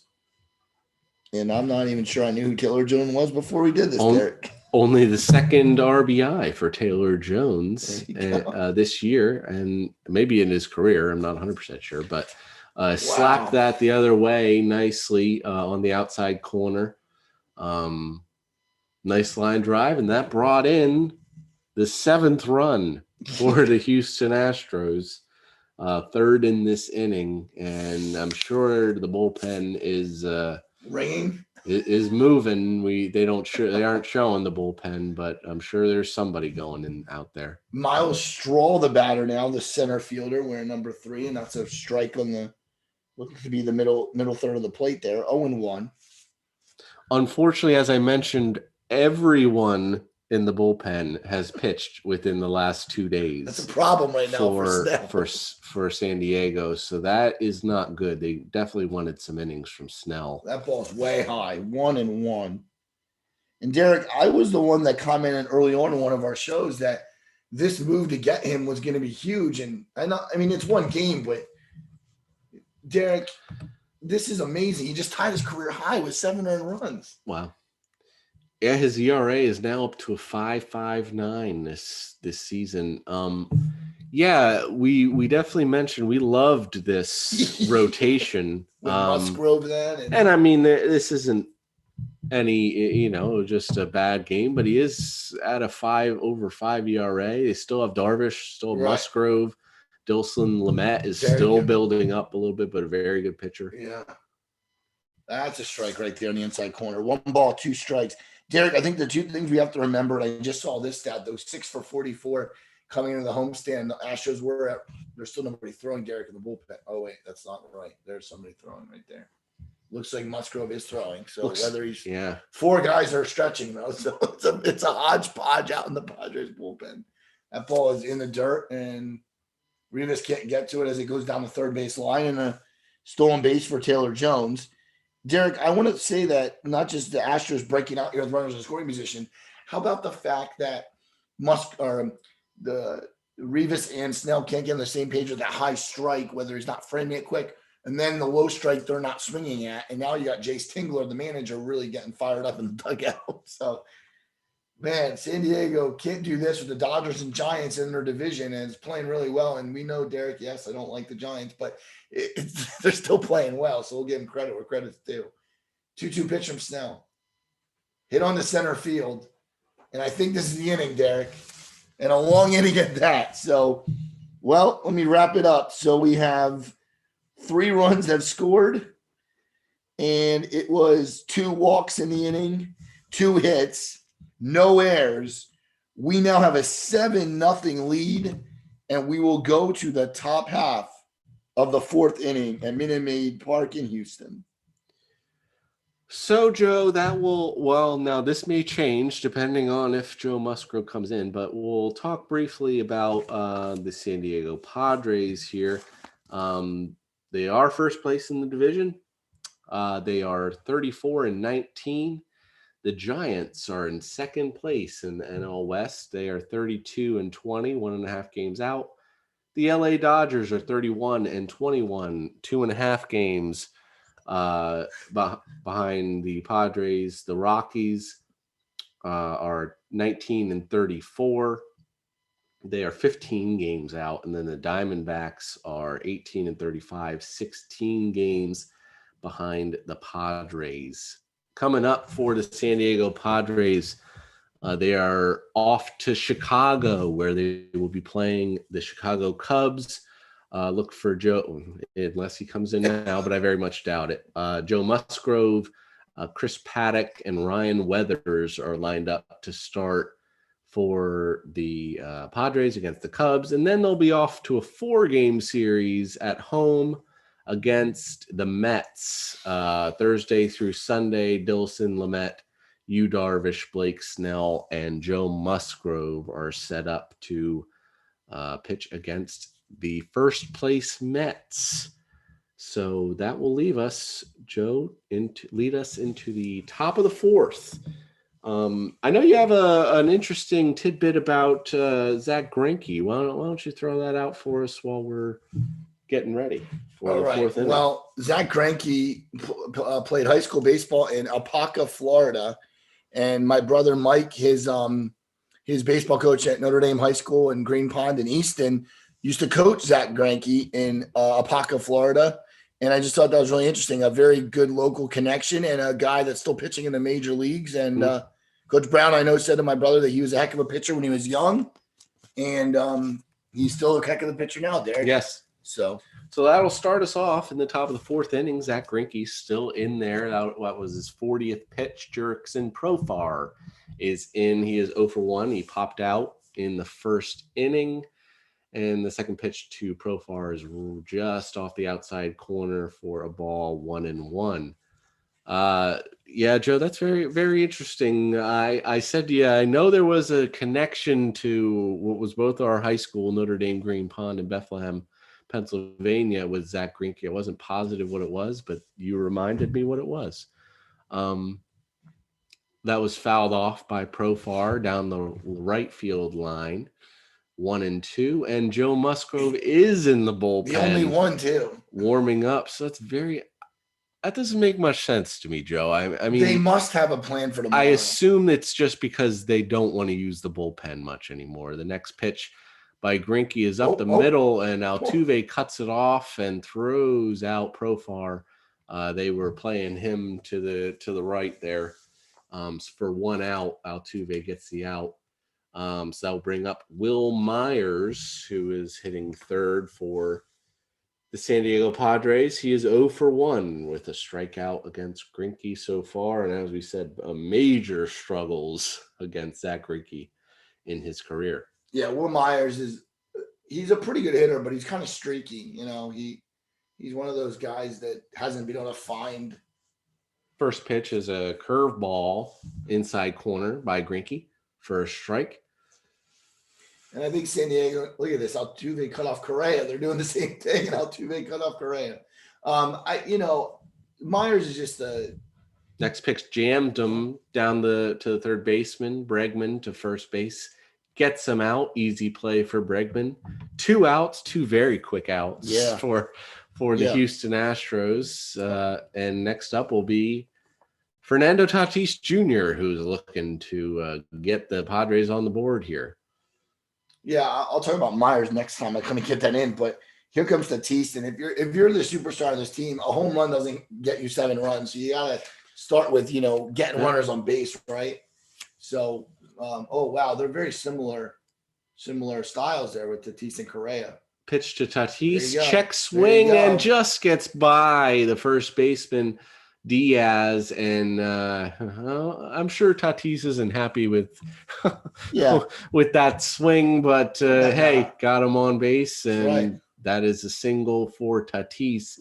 A little check swing, barely even, and he got a piece of it, but he did, and just enough on it to get underneath Diaz's glove at first base there. Looks like they might have been playing him to pull a little bit, and he slapped it past the first baseman. So Tatis is on first base with 2 outs. See if they can get something going with Eric Hosmer up next. Yep, Hosmer is going to look to try something here against Cranky, Derek. He's got 46 pitches right now.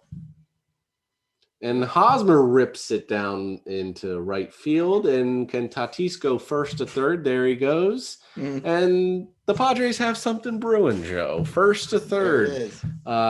Did Tatis, nice rip by Eric Hosmer. Got it right in between the first and second base positions. And that was a good hit on a curveball there in the bottom of the zone. So maybe they're getting a little something going here. Can Ha-Sang Kim keep it going for the Padres? They desperately need some runs in this game. Need something, right? Definitely need something. And I think, Maldonado going out there and giving some signs with 2 guys on. Remember, we're in the 4th here in Minute Maid Park in Houston, Texas. And Cranky. First pitch to Kim is a pop-up over the middle of play, and it looks like Diaz has it in foul territory, and that is caught. And that will end the inning. 2 hits for the Padres, no runs, no errors. That will move us to the bottom of the 4th. Still a 7-0 lead for the Astros. Derek, I was told that the Rookie of the Year was Devin Williams. A little birdie had told me that, so we'll let our listeners know that. We were also told, thank you, Mike Gasolina. We also have a hey guys from Lindsay Heil. We appreciate you jumping on the chat. And Mike Gasolina says how the Padres and Astros game went 12 yesterday, and that's probably why they're going to a starter. They're still curious who's starting tomorrow. Well, I would have to assume either Paddock is supposed to start the following day, so maybe they move him up, or maybe they move up someone who's starting in AAA. But yesterday Melanson's thrown 41 pitches in the past 2 days. It's a lot for a 40-year-old Austin guy. Adams has thrown 33 in both days. But 3 other guys pitched yesterday, and then 5 total pitched. So that's probably what the plan is. They just, even though it's unfortunate you got to throw Musgrove out there. Yeah. being down 7-0. Hopefully he can keep it at 7-0. Maybe they can scratch away at this lead.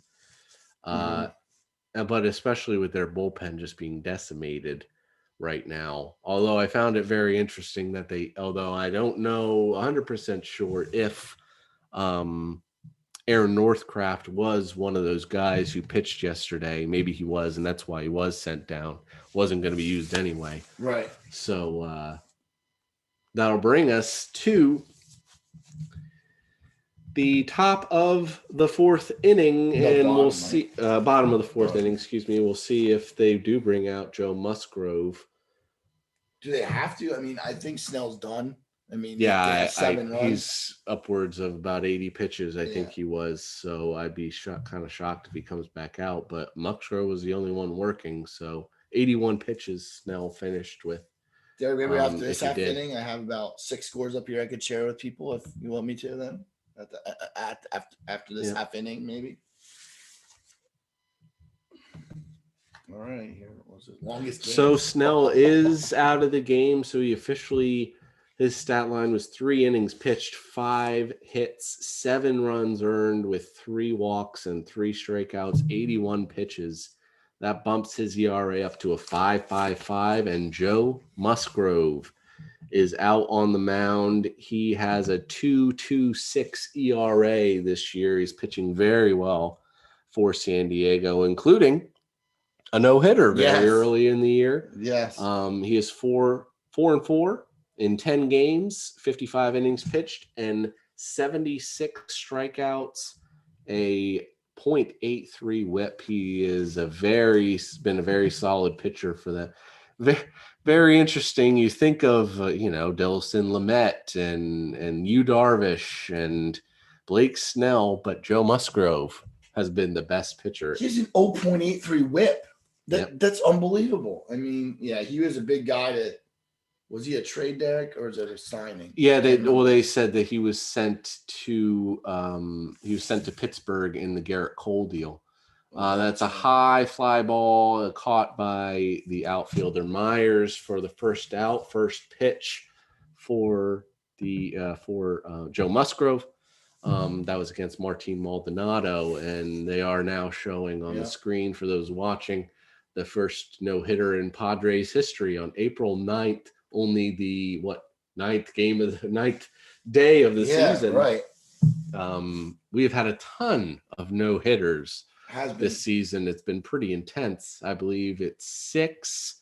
And then there was the 7th one that was a 7-inning no-hitter, which people don't seem to want to count. Definitely a controversy, Derek. Jose Altuve will be the next batter up for the Astros. He's 1 for 2 today. Yeah, and Altuve can start things again. I mean, 7 runs, you figure, you just want to add on. You just don't know. San Diego's got wet. Nasty curveball by Joe Musgrove. That was a 1-1 pitch. He's a big guy, Derek. He stands at, I got to find him here. I had him. 1-1 pitch from Musgrove. That looked to be a slider over the middle of the plate, fouled back by Altuve, 1-2. Musgrove, number 44 on the mound. He is 6'5". Yeah, 6'5". 28 years old. Obviously signed from or brought in from the Pittsburgh Pirates.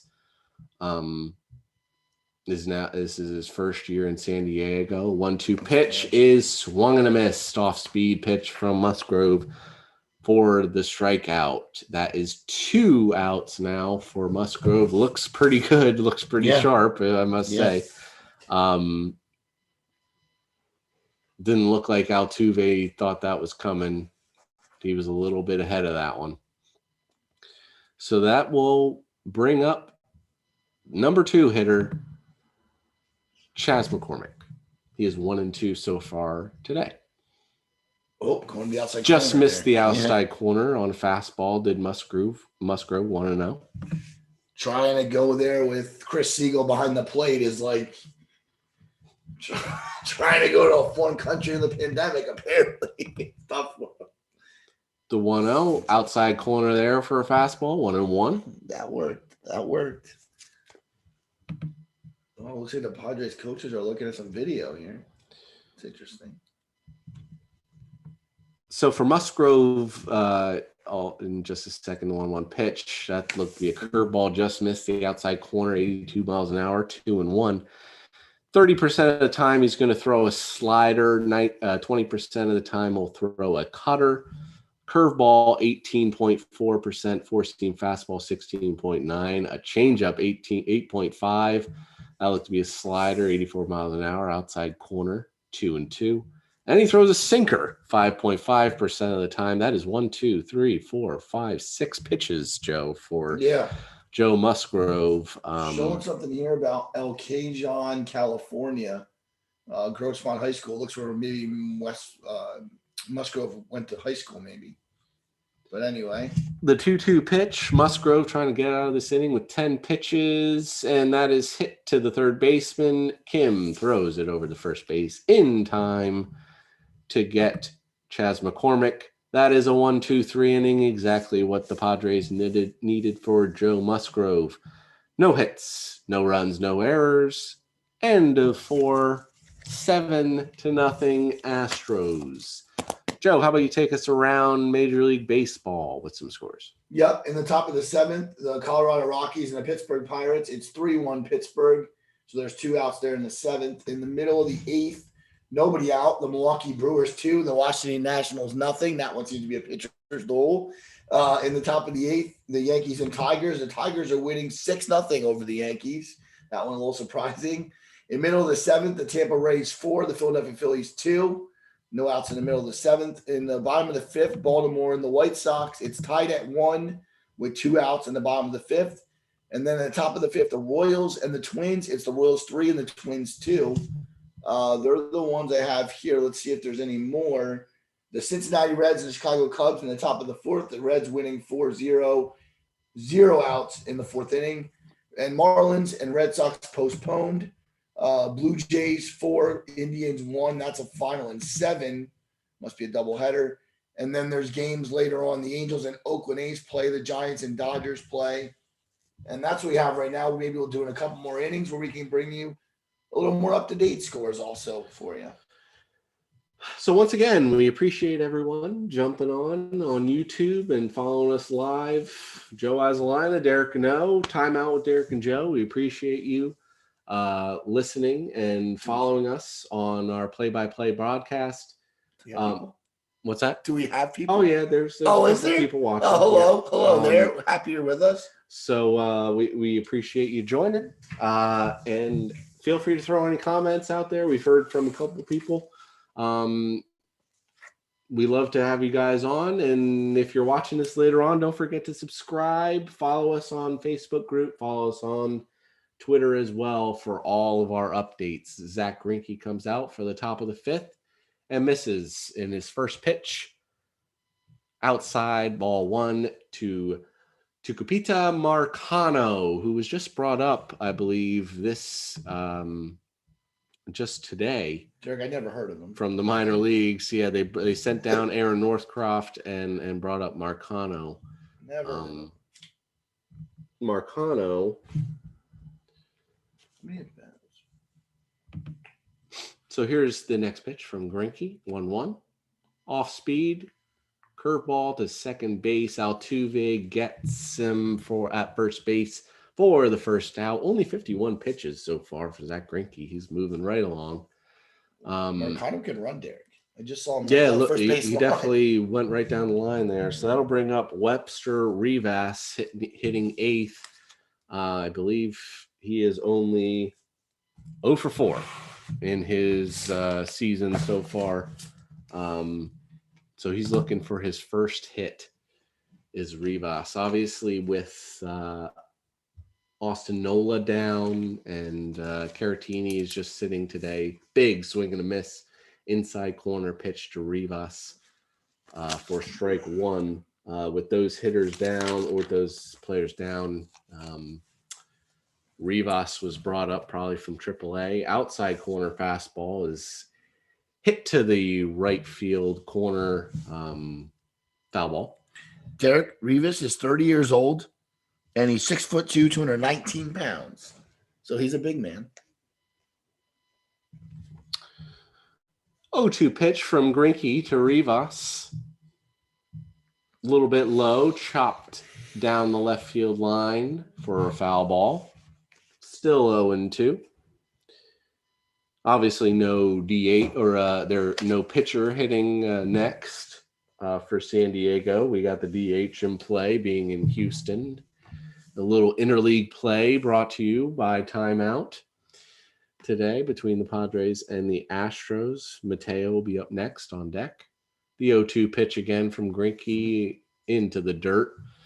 70 miles an hour, not even close. 1-2. That's definitely his curveball, Joe. 70 miles an hour, 69 miles an hour. That's all he throws it. But hey, he's an artist. As long as he hits the pitch. That's right. Yeah. Exactly. Hits the corner, the 1-2 pitch from Cranky. Inside, again, chopped it away. Good battle by Rivas. And Derek, we did mention Cranky. I know he suffers from some anxiety. I don't want to go into detail about it, but he has said that he doesn't like big market teams. He wants to stay away from the huge city. He's been in LA, I know at points, but that probably is his biggest place he's played. Kansas City, Milwaukee, two of the other ones that have been lower.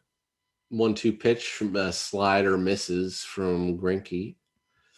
Bounced in the dirt for 2-2. It looks like they were slightly playing Rivas to pull. The second baseman is just a little bit behind the second base bag. He's impressive, though, the way he goes about it. Over the middle of the plate there, and that one is hit foul down the right field line into the netting. 2-2. Nice to see the nets around it. It's really a shame when you see people suffer from the ball going in the stands and, getting hit.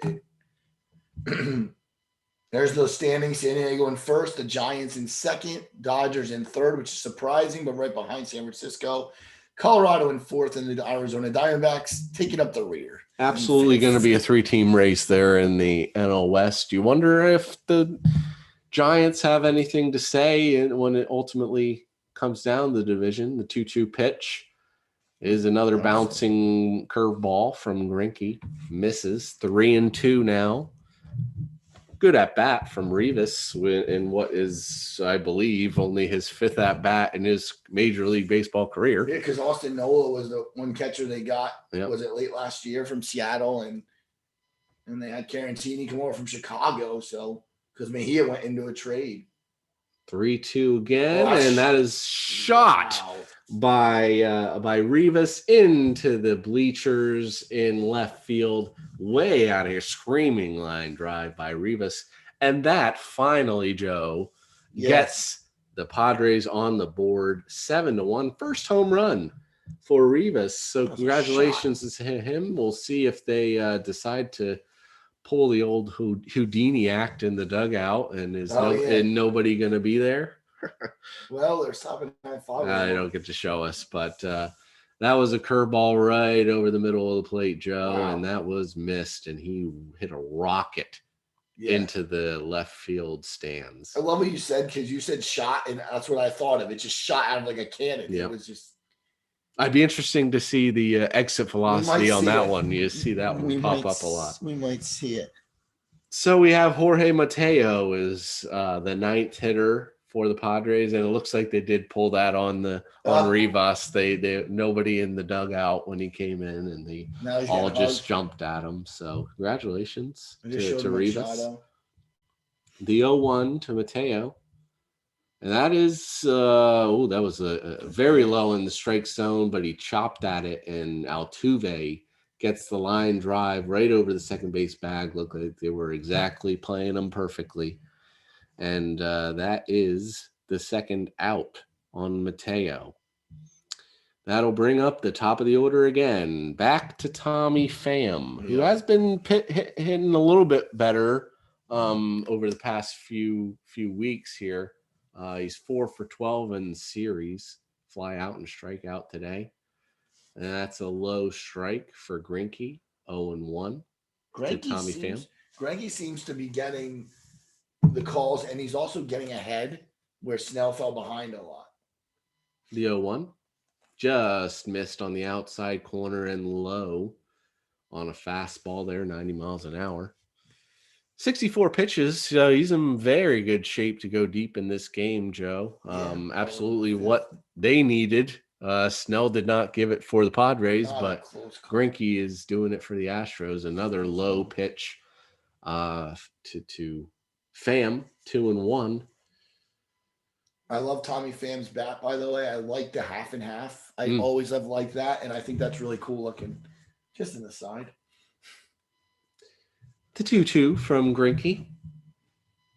And that looks to be another fastball low in the zone, fouled off to down the right field line. Well, if you're the Padres, you want Pham here. You need him Profar up, and then to get Myers or Tatis up. This is where you got to do some damage with your 2 outs, Looks like he's throwing a lot of fastballs to Pham, so I wonder if he knows something we don't. Pham struggles against his fastball. That's 3 out of 4 there. I think Cranky's sneaky too with his fastball. 2-2 with Cranky. There's the fastball, outside corner, 91 miles an hour. Perfect spot. Swing and a miss from Tommy Pham, and that will do it. However, the San Diego Padres get on the board. That is a one run on 1 hit, 1 home run, no errors. Going to the bottom of the 5th inning, it is 7-1 Astros. Once again, we appreciate everyone joining us on Timeout with Derek and Joe. This is our second play-by-play broadcast. I know we asked you last time, but hey, let's do it again, and we didn't listen. So let's do it again. Let us know if there is a team you really want us to hit up and do a broadcast of. We're trying to do different teams, so let's try to not do the Phillies and the Cardinals again, or the Astros and San Diego. Or maybe you don't really care. Maybe you just want us to do the best game possible, which is kind of what we went for here. We thought about the Yankees, but they're playing the Tigers. Does anyone want to really watch or listen to that? The Mets and Braves is a decent one, but they're the night games, so we can't do that one. Couldn't do that one.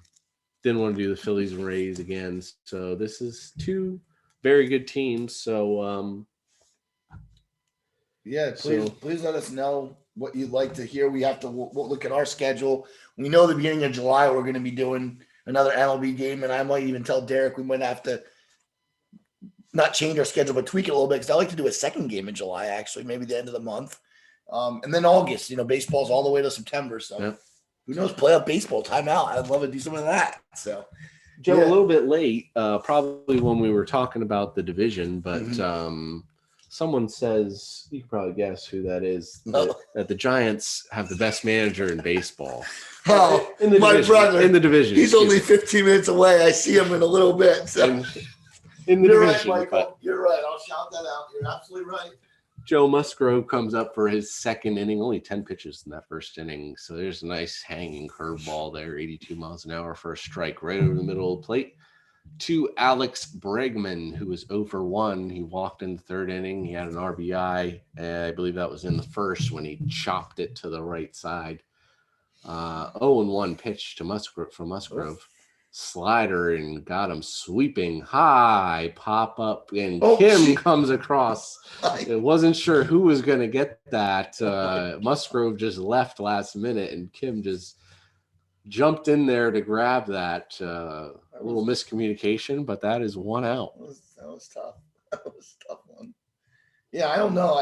You go a long way, and then you dive one of the mound. I've always found that interesting, Joe. Like, yeah, I understand the pitcher is never really supposed to be the one, but that was literally right over the over the mound. So and that's probably pop up by the dugout. It should be the catcher, third base. Stay away. That's probably what Kim is saying. But like, what the heck? I thought you were gonna get that. But Anyway, that'll bring up Carlos Correa, the number 4 hitter for Houston. Musgrove looking good, Derek.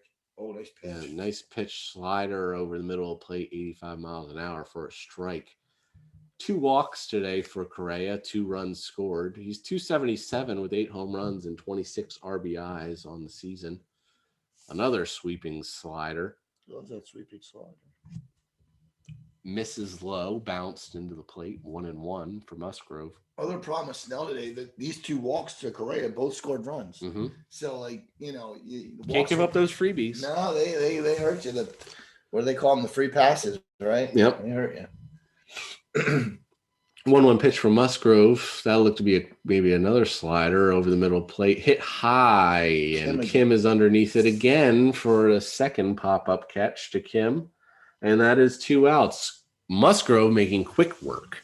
Derek, if Tucker grounds out or pops up to Kim, we have a Kim inning. Yeah, there you go. 3 outs for Kim. Yeah, the Padres reliever use in the past 5 days: Austin Adams 3 innings, Diaz 2 2/3, Pierce Johnson 2 1/3, Stamen 4, Melanson 3, Pagan 3. So we appreciate Mike letting us know that, definitely. So they had definitely a lot of usage in that bullpen. So that's why they threw out Musgrove, who was supposed to be the starter last inning or tomorrow.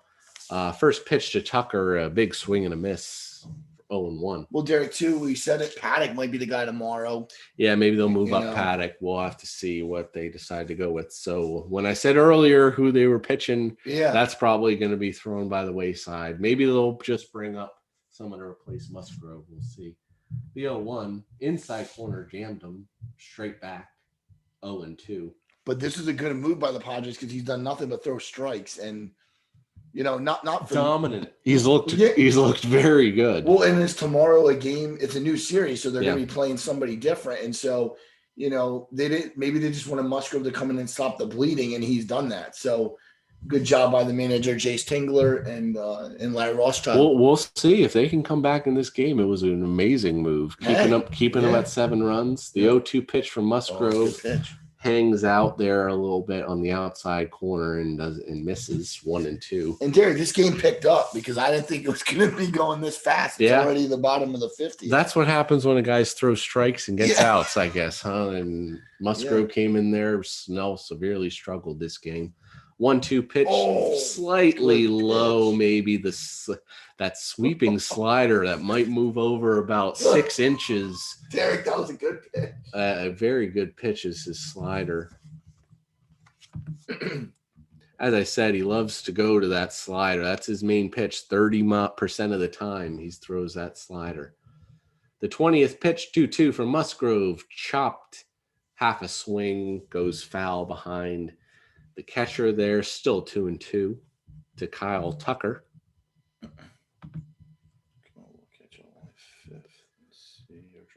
Kyle Tucker, 232 this season, 11 home runs. For those that missed it, we did our top 15 outfielders, and Kyle Tucker was one of those that didn't quite make it.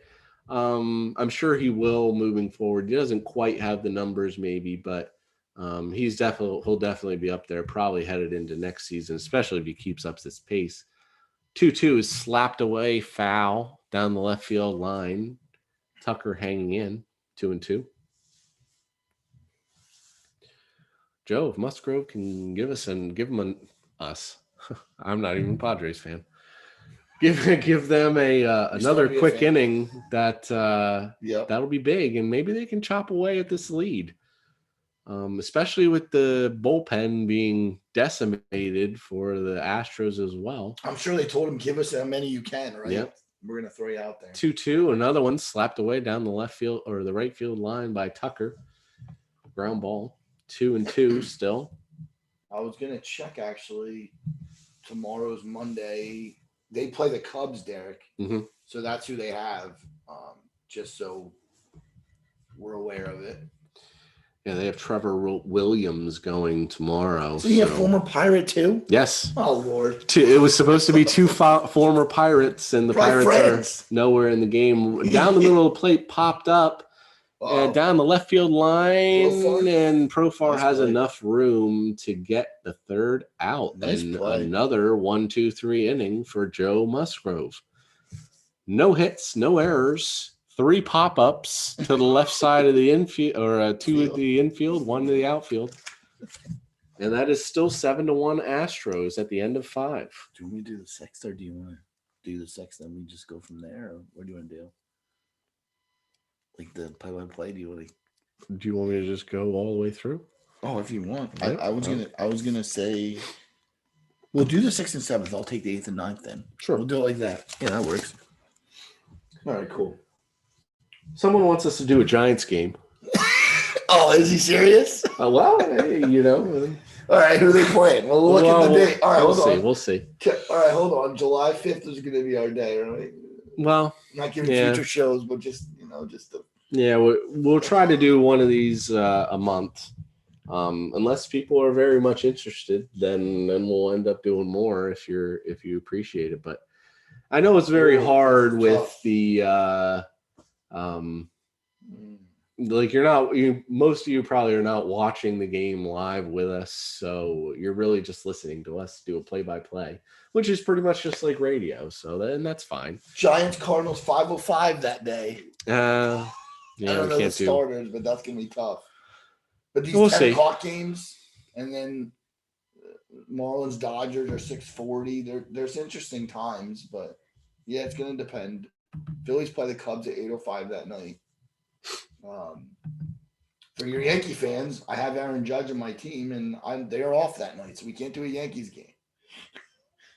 Well, yeah, it's not necessarily set in stone when we'll do it, but right. we're looking at it. We might try to, but yeah, do something again, but yeah. So that'll bring us into the top of the 6th inning. Zach Greinke back out there again. No surprise. He's only thrown 67 pitches, 50 of which have been strikes, so he is pounding the strike zone.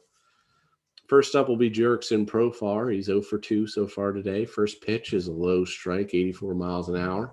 Derek, I love baseball so much, and I remember a couple years ago that Jurickson's brother played in the Little League World Series, and he played for Curacao. Yes, really I remember he is a Curacao guy. Yeah, and so it was really interesting to watch him. That looks to be a low, probably fastball, 89 miles an hour, 1-1 to Profar. Jurickson used to be a Texas Ranger, and his teammate used to be Mike Holt, and my brother, the Giants fan, used to talk about these guys and say how he wanted them to be part of our National League team. The 1-1, that's a low bouncer, probably change up there. Yeah, Profar was a really good prospect, though, all kidding aside. He was very, very fast. He still is. Aged a little bit, though. I think he's in his late 20s now. But very, very heralded prospect. He plays all around. Yeah. I think he literally plays everywhere center, except for catcher and probably pitcher. First, because he's not tall. He's not too tall. He doesn't give you the power stats of first baseman, but he can play first base, which is very good for them. Swiss Army knife, like Whit Merrifield. 2-1 pitch.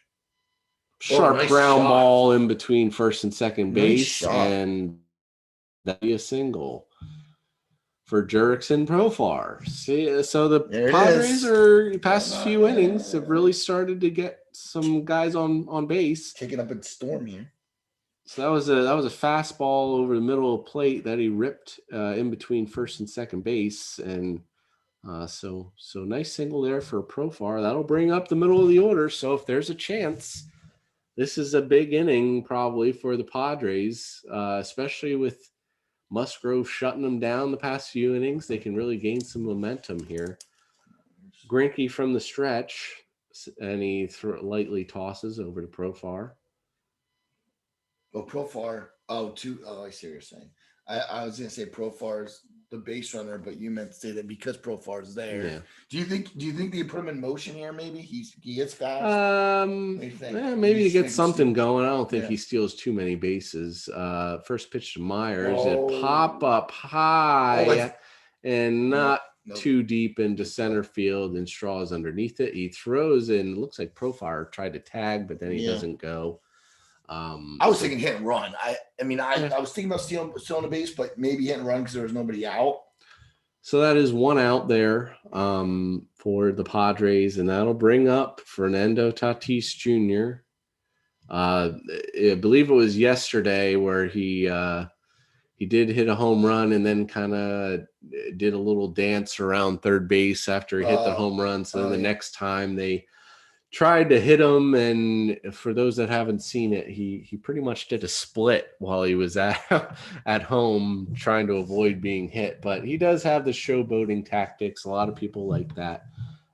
First pitch there is a check swing, and he doesn't go. I don't think he's bad as zone. Ronald Acuna, though. But again, yeah, those watching jokes about like Ronald Acuna Jr. I actually like the Giants more. So we'll say that. The 1-0 pitch, Tatis, curveball, misses. Maybe a slider. He slightly misses. 2-0. And Derek, remember, you got a veteran battle in deck. So if Tatis finds himself on, even if it's a walk. I almost wonder if maybe we'll see Manny Machado pinch hit here, depending on if a couple people get on base. Yeah, that's another miss. 3-0, maybe pitching around Tatis. I wouldn't rule that out, Derek. That's a good point. Rule that out. Especially after Hosmer, they have third baseman and Kim and Marcano second base. So maybe you can move Kim to second too. Yeah, so exactly. You can do some of that. So that's very good thinking on your part. Unless something is injured, I haven't heard anything. But the 3-0 pitch, and he misses again. Low, ball 4. Maybe pitching around, didn't want to give him something to hit there. Well, Machado's on the bench. I saw him when what's his name hit the home run. When Rivas hit the home run, he's on the bench. I couldn't tell if he looked like he was in uniform. But okay, so I would say he's available. So that is first and second base, 1 out. That high pop up to Miles Straw. 76 pitches were up to for Cranky, and Eric Hosmer, who is 1 for 2 today with a single in the 4th inning. He's 2 for 8 in the series. Padres looking to get something going here in the top of the 6th. First pitch is low. That is 5 balls in a row by Zach Greinke. 1-0, excuse me. You got to think that pitching coach Josh Miller might trot out there in a little bit just to, discuss some details. Just Zach, relax. You have a 6-run lead. As long as you don't give a grand slam up. And that one is low as well. Are we sure it's Josh Miller? I have Brent Strom as their pitching coach. Right. That's wrong then. Okay. I might have looked up the wrong name, Derek. Yeah, I think Brent Strom has been there since 2014. He's been their pitching coach. Derek, I have a final in the Atlanta game. And there he comes, Brent Strom out to the mound. No, that isn't. That is not. Derek, I have a final in the Atlanta game. For the NBA fans, should I say? No. So Strom talking to Greinke. Obviously, he's thrown 6 balls in a row now, which is kind of unorthodox for Zach Greinke. He's got pinpoint control. We saw it early. We saw it throughout the afternoon. He's not a guy that misses a lot. So a lot of off-speed pitches he's missed on here. Right. So see if he can bounce back here, start throwing some strikes. That's all they got to do, really. Is up 7-1. Let the defense do it. I'm sure that in some capacity, that is what Strom was saying to him. Just throw the strikes, let the defense make the plays, get the outs. Don't get too much out, Don't try to get fancy. The 2-0, there's a strike, outside corner, good fastball, 2-1. Yeah, you got to remember, Greinke probably has one more inning left in him. He's at 79 pitches right now, and then again, you think about foul balls. So I think he goes 7, but you still need 2 more innings out of your bullpen. So both teams been taxed. The 2-1. That's outside a little bit. 89 fastball again. Tried to sneak another one in there. Well, what you don't want to do here is Hosmer has the power. I mean, I don't know what he has in the year, but he definitely 5 home runs. He has 5. So I don't think you see a fastball here. I think Hosmer's looking fastball, but I don't think you're seeing one. 3-1 from Greinke. And that is low. He chopped at it to second base. Altuve first out, and that is a double play. They turn it. That is big for Greinke, bad for the Padres. And that was a 4-6-3 double play to end the inning. Hosmer grounded into the double play. So they had 1 hit no runs, no errors, and one man left on. Well, no, technically nobody left on base. They both got out. Took care of that. Yeah. So that will be after 5.5 now. It is still 7-1 Astros. Yeah, so thanks for joining us out there in the chat. And again, this will be on YouTube, so definitely take a listen and watch it. We're always ready to come out with our shows. So usually twice a week, so sometimes 3. But yeah, the Astros and Padres today, and yeah, get out there and let us know what you might want to watch or listen to at another date, and we'll continue to throw them out there. So not much on the scoreboard, Derek. A couple of teams scored some runs, but nothing crazy. The Brewers look to probably win their game against Washington. It's up 3-0 now. The Yankees got 2 on the board in the bottom of the 8th in that one, and the Phils are now trailing 6-2 in the bottom of the 8th. So that's pretty much what I have on the scoreboard. And Mets Braves tonight at 7 o'clock on ESPN is will be a pretty good game from the NL East. Oh, there's a Detroit. Well, Joe, when we think about San Diego here, I guess you have to imagine the first name that comes to mind, right? It would be Tony Gwynn. Oh yeah, right? Definitely. For those that missed it, I believe Joe had Tony Gwynn on the top players who never won a championship. One of the best hitters in Major League Baseball history, over 3,000. Great player was Tony Gwynn, and I mean, nobody, you can't really say anyone on the Padres really reminds you of Tony Gwynn. No. Those type of hitters are really not much, really seen too much. Lack of power, but a great contact hitter. As Joe Musgrove comes in, and first pitch hits Diaz, and he will take first base. I believe that is the first runner that Musgrove is allowed on. Derek, I think what you said about Gwynn is so true. He was a transcendent, generational, whatever else you want to say, player. And, the guys on San Diego right now are more either power, contact. They're not like your 3-3-3-30 hitters, Mm-hmm. You don't have that type of guy. Charlie Blackmon did it for a while in Colorado, if you look at that, but he's still not Tony Gwynn's level. So that'll bring up Jones, who is the designated hitter today. He is 1 for 2 with an RBI. Obviously, Diaz at first base after being hit by the first pitch of the inning by Joe Musgrove. 0-1 pitch from Musgrove.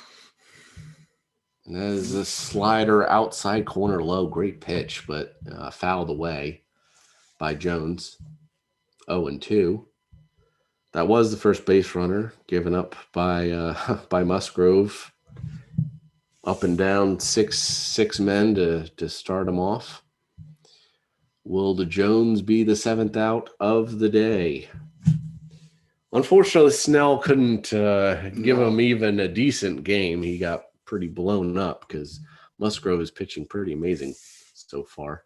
Misses on the slider. I was surprised too that Snell just couldn't command his pitches. I know he wasn't getting that high strike and he wasn't really getting the corner, but like you said, and it was a very valid point, you gotta adjust to the umpire, and Snell wasn't able to do it. And you can't really. Well, we were using the excuse of the catcher, but it seems like Musgrove is doing just fine. Yeah, pitching to Rivas. Musgrove throws over to first. Also a good Diaz pretty unfazed, going back into first base. 1-2 to Taylor Jones. They're looking to really make this a quick inning. Unfortunately, I'm sure the Padres would have liked to have gotten some sort of runs in that last inning with some base runners on. But the 1-2 from Musgrove. Fastball over the middle of the plate, kind of 95 miles an hour. And that is swing strikeout for Jones. And that is 1 out for Musgrove. That is his 3rd strikeout of the inning or of the game. Excuse me. Yeah, and I think, Derek, it's important for Musgrove and the Padres to keep the Astros off the bases. You don't remember you have 8 and 9 coming up here. Just get out of here. You got to try to get a rally. They had a chance last inning. San Diego did, but Hosmer grabbed it into the double play. First pitch, nice slider again by Musgrove. Gets out ahead, 0-1. That was his second strikeout of the game. Correction there. Miles Straw. 0 for 2 today, 3 for 10 in the series. Ground out and fly out so far today. Seems like a long time ago, though. He struck out at the first inning. Yeah. Seemed like a long time ago. 0-1, check swing. Did he go? Says first base umpire says no. 1-1. That was in the dirt. Diaz at first base after being hit by the pitch against Musgrove. I guess you don't have to steal 7-1. No. I don't know what type of. I mean, Straw's probably a contact hitter. Maybe you put Diaz in motion, but you don't need that 8th run right now. So, if anything, I would think you move him over. But yeah, I mean, Maldonado's up next, so it's not like he's someone who's going to get an RBI most likely. Outside corner, another good pitch by Musgrove. Gets another strike, 2-2. 1-2, excuse me.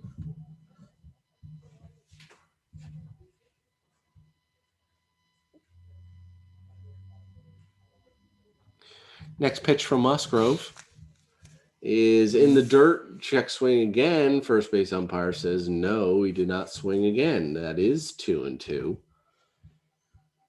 Really loves that slider, Joe. Yeah, I don't know. That's all 4 pitches have been sliders. I mean, I wonder if 3 or 4. Well, you got to remember too. Rivas has seen Straw. He's ground out and flown out, so they had a good book on him earlier. But I mean, it changes when another pitcher comes in, especially from the other side of the. He's throwing he's right-handed instead of left-handed. So 2-2 pitch, 1 on, 1 out. Outside corner again. That one missed. Or that one was fouled off, excuse me, by Straw down the right field line. Is that Straw or Bregman? Oh, they look alike. Oh, it's Straw and Bregman. Is it? Is that what they're doing there? To the left is Straw and the right is Bregman, maybe? I don't know. Okay. I don't think so. Maybe they're just showing him in different forms. It's kind of interesting. Okay. Here's the 2-2 pitch to Straw from Musgrove. And that just missed inside. That was a curveball, most likely. 3-2. Unless it was a slider for the how many? Well, that one was only 83, so that one was. Although maybe that's how throw. That might have been a slider as well. So full really count. Full count to Straw. Musgrove throws over. Diaz doesn't seem to be very far off the base. No, I don't think he's going anywhere. Although you're at the bottom of the order, you'd think I mean, I know you're up 7-1 again, but you think you might want to get something started there. I guess they're just not too. I'm sure he doesn't want to get to the top of the order here, so he probably really wants to end this. The 3-2 pitch, 35th pitch. Got him. And there's another slider, and Straw swings right over it for a strike. 3. Sit down, Miles Straw. That is strikeout number 3. And 2 outs for Musgrove. He started that ball, Derek, inside, and it just ran right over the plate, and he didn't have a chance at it. He had a decent swing, but just not where the ball was. Rivas points right at him, like, good pitch, kid. So that was Maldonado. It'll be Maldonado is the 9-hitter. He is 0 for 2, strikeout and a flyout so far in the game. He's looking to bring home Diaz. And there's another slider. He swings and ground ball to the shortstop, throws it to second base for the 6-4 put out. That will end the inning. What do we have? No runs, no hits, 1 hit by pitch, and 1 man left on base. That will be The end of 6. The score is still Houston 7, San Diego 1. Now, Joe, when we think, now this might be a little bit more of a difficult question. When we think about the Houston Astros, who is the first guy that comes to mind? Currently? No, just in general. Oh, Jeff like Bagwell. Jeff Bagwell, yeah. Or Craig Biggio. I was going to say Craig Biggio. Hall of probably. Famer. His son's playing. Yeah, obviously. Yeah, Jeff Bagwell is probably another one. Remember Berkman, too? Yeah. The Killer Bees, they called them, I think. Yeah.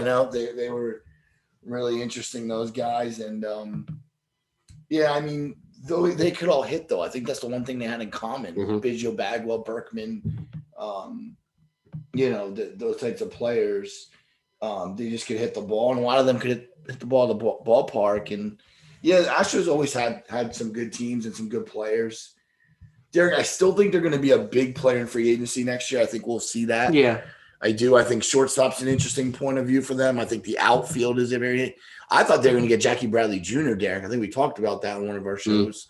But, go back and listen to some of our shows. There's some interesting baseball shows out there with the Giants fan and other people. But, no, thanks for Lindsay, Heil, and Brother Mike for listening today. Appreciate them. And anybody else that wants to join in, please feel free.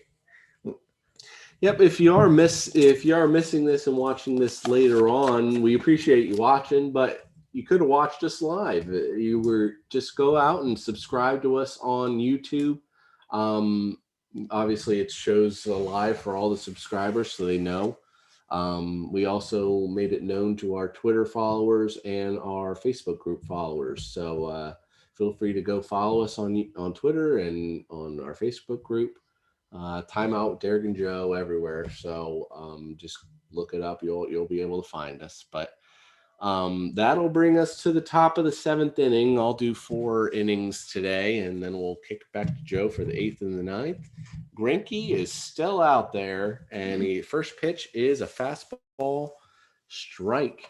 0-1 to Ha-Sung Kim.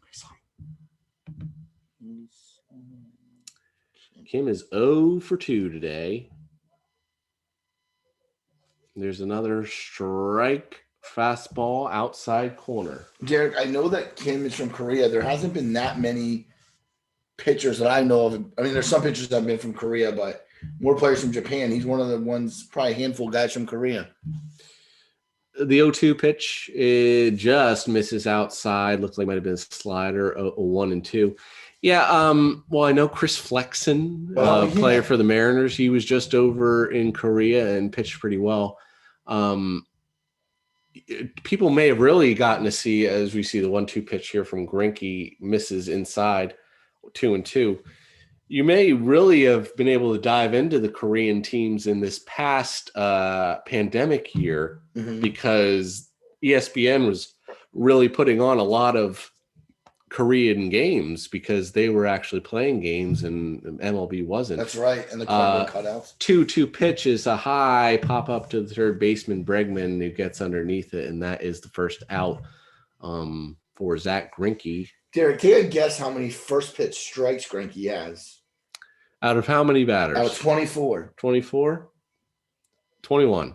16. Oh, wow. That's actually not that great. No, but he's still throwing a lot of first pitch strikes, though. No, but that's still very good. Yeah. That'll bring up Marcano, who was just brought up this today, technically.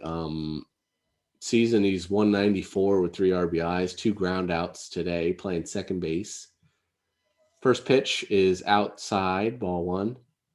Probably playing for Cronenworth, right? He's usually the second baseman. Another guy that's using the outfield too. I was going to run through the injuries in this after the inning here, but a pitch outside, fastball outside corner. Well, also I looked at first pitch strikes for Snell, 8-17. Yep, that's going to hurt you. And then Musgrove 7-10.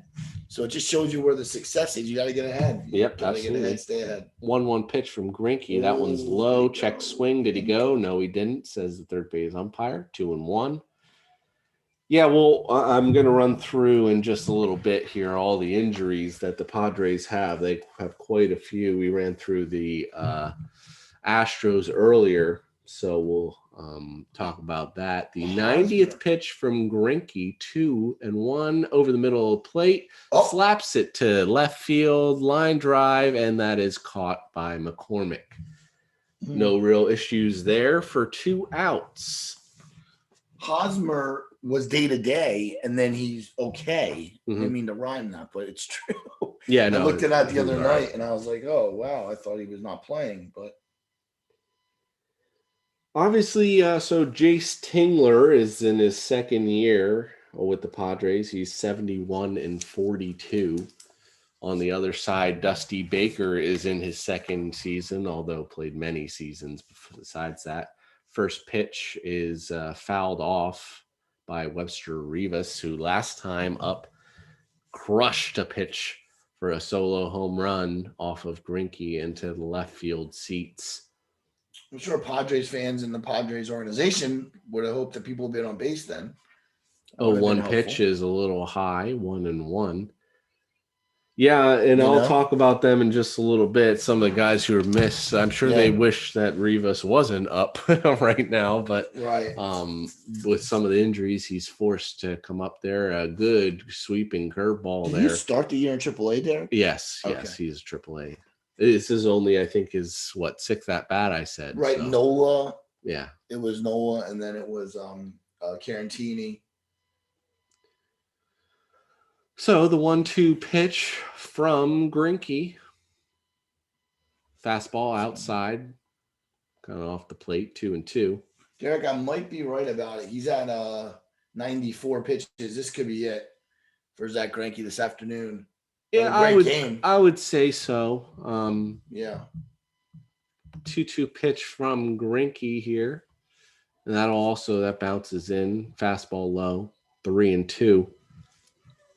I mean, they have they don't couple names. They have. I'm trying to see here. They have everyone through yesterday except for Christian Javier, who is now in the bullpen. Although he threw 67 pitches on Friday. Joe Smith would be somebody I watch for in the 8th inning because he's that setup, but it could be anybody. The 3-2 pitch, and he smacks it again to left field, but that one again, pretty much the same spot as the last hitter. That is a line drive out to the left field, which has McCormick for 3 outs. And that will bring us to the middle of the 7th inning. 7-1. Astros lead. Yeah, as we look at a couple of the options, I mean, literally everyone through in the past few days. Maybe look for Enoli Paredes, who was brought up from AAA. He's 25-year-old right-hander. Yep, he could throw. Nivaldo Rodriguez is another guy who was brought up from AAA. Okay. Definitely won't be seeing Presley today. He's thrown 2 days in a row, including 38 pitches last inning or last game. Smith also threw 28 yesterday. Probably won't see him either. So we'll see who they throw out there. But Stanek is a veteran. He could be an 8th inning option. Again, he's thrown 3 of the past 4 days, so probably not an option for him either. What about Brooks Rowley? He's a lefty. I don't know. Thrown the past 2 days, 3 of the past 4 days, so might not see him either. We'll see who they throw out there. But real quick, we'll talk about the injuries for the San Diego Padres, a couple that they have. Austin Nola, obviously a catcher, also plays some infield, brought over from the Seattle Mariners last year. He is on the IL with sprained knee, probably a couple weeks away. Trent Grisham, as Joe mentioned, he is on the 10-day IL with a heel contusion, probably another week away. Drew Pomerantz is on the left-handed, very good relief pitcher for the Padres. He's on the 10-game IL. Shoulder impingement. He actually just had a setback on the 25th, and he's shut down for at least a week. So he's not going to get back on the mound for another couple days. So look for him to be out for maybe another 2 weeks. Taylor Williams is another one. Knee inflammation, hasn't thrown off a mound yet, so he's still a ways off. Obviously, Joe, Mike Clevenger, who Right. is not going to pitch all season. Big loss. I know Morejon had Tommy John surgery. He's gone, as well as Clevenger. And San Diego still has 34 wins, though. Yeah. You know, and only 19 losses. Pretty right crazy, right? They have all Yeah. these injuries, yet they're still winning. It's crazy. All right. But hey, maybe this will be a time we see Mackenzie Gore is a very big prospect. Sure, they don't want to do it, but if they have minute, I mean, if nobody else is out there, and they're not going to unless they make a trade. It's not like they're struggling. They Right. have a lot of their. That's probably the one place that they are okay is the starting rotation. Yeah, Everyone is for the most part healthy, but yeah, it seems they're to be deep. in the deep. bullpen, Yeah. and some of the places in the lineup they are. And of course, we don't know their AAA guys all the way through, so they could have a guy, except for Gore, but maybe a guy or two that might be able to give them innings. You know, so it's Musgrove, Lamet, Snell. Yep. And that's the three they count on with Darvish. and Chris so- Paddock is still there God, as that's well. a pretty First, deep so. rotation, though. Yeah. There's Craig Biggio, another good Astro.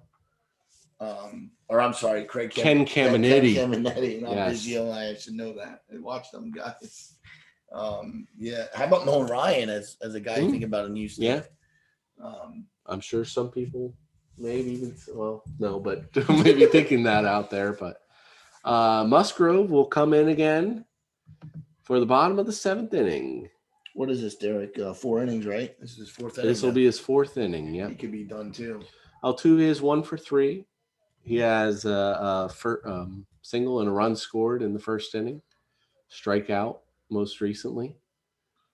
So impressive that Musgrove came in to stop, like I said, the hits. But now think about it. He's still on rest. He's a day early, but he can still throw 5 days from now, probably.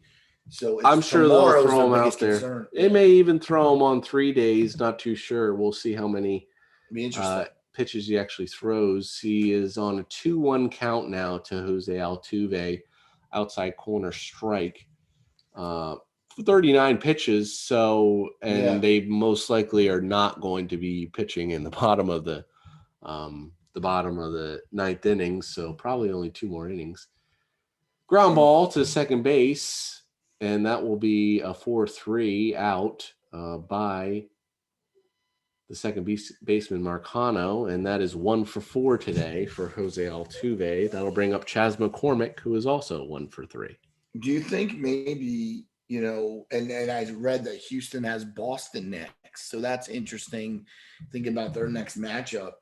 I think both teams really used a lot of their bullpen because of the games, like how the games are played.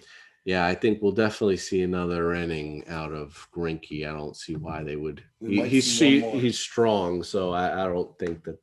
And a 6-run lead. Yeah. He doesn't throw 100. 96 pitches. He'll be fine. First pitch is swung to the right field and caught by a great catch by Will Myers on that line drive. Caught it at his feet there.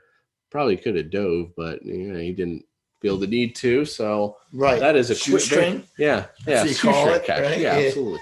That was a heck of a play. Myers coming right in on it. Myers definitely not the outfielder type that he plays a lot of first base as well. Wow. How did that not hit the ground? Very good catch there by Myers. And that is a very quick 2 outs for Joe Musgrove. He's smiling, Derek, as he came up with that. Not a lot to smile about with no. the Padres today, but he made a really nice play on that ball. He's probably thinking, man, if I would have missed that and didn't dive, that would have looked pretty bad. Yeah. He's a former big-time pick, too. Yes. I have that in my notes here. Joe Musgrove will now throw to Alex Bregman inside for a ball, 1-0. Bregman 0 for 2 today with a walk and a run scored. Pop out to third base, excuse me. Last time up. Musgrove, next pitch is outside. 2-0. Yeah, Myers actually, Derek, was drafted by the Royals. in the third round of the 2009 draft. And he also became a very big young player with the Rays then, too. So he was quite a few places, too. 2-0 from Musgrove. Another outside fastball. 3-0 now. So Musgrove now lost a plate here against Bregman. I'm sure we'll see him come back with another fastball here. That's right down the middle of the plate, 93 miles an hour, called strike, 3-1. There's no break behind Bregman with Correa there, and even Tucker is right behind him. So, Musgrove at 45 pitches, Derek.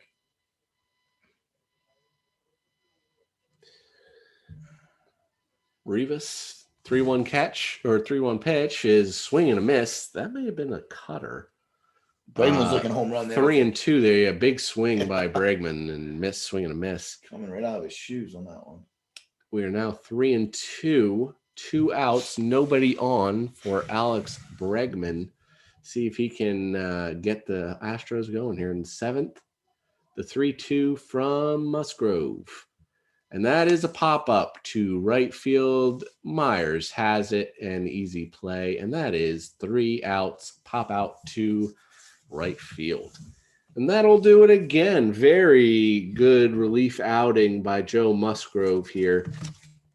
That is no runs, no hits, no errors once again for the Astros. But they still lead after 7 innings, 7-1 Houston. We'll see if Zach Greinke comes back out. Yeah, that's the story right now. Looking, as you mentioned, we'll look ahead real briefly to the Astros next couple series. Looks like they have 4-game series in Boston, as you mentioned. They'll move from Houston to Boston on their road trip.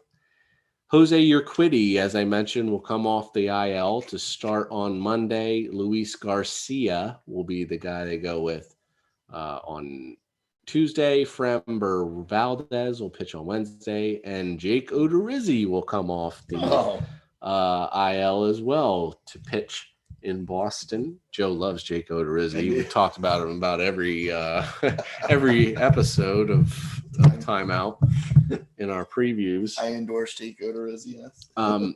They will then go on a road trip to Toronto, San Diego's, or this is Houston. Houston is going to Boston, and then they'll be going on a road trip to Toronto. Zach Greinke will pitch on Friday, Urquidy on Saturday, and Garcia on Sunday, and then they have Monday off, and then they'll play Boston again, where they will continue their road trip. Joe, obviously a 7-1 game, not as close as we wanted.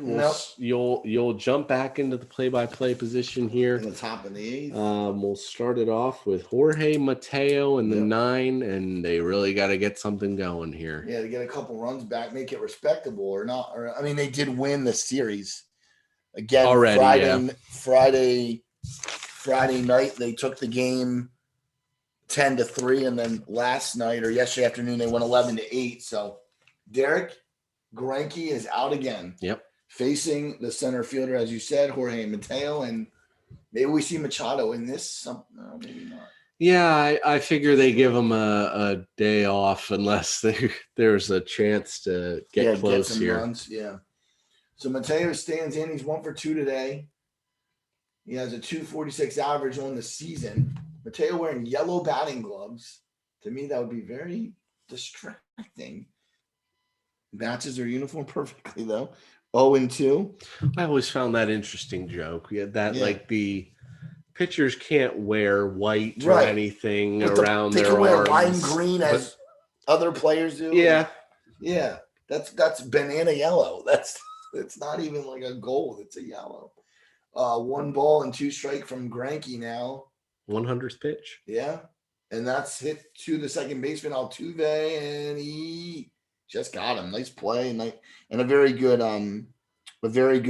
speed there by Mateo. Yes. Well, yeah, I think we've gathered that Mateo is very fast. Seems to be very fast. Had a single though, so got himself in the hit column. Tommy Pham has struggled, Derek, today. 2 Ks and a fly out. So we'll see what he can do here. If he can get a hit or a walk or just ruffle the feathers a little bit of Zach Greinke, I guess.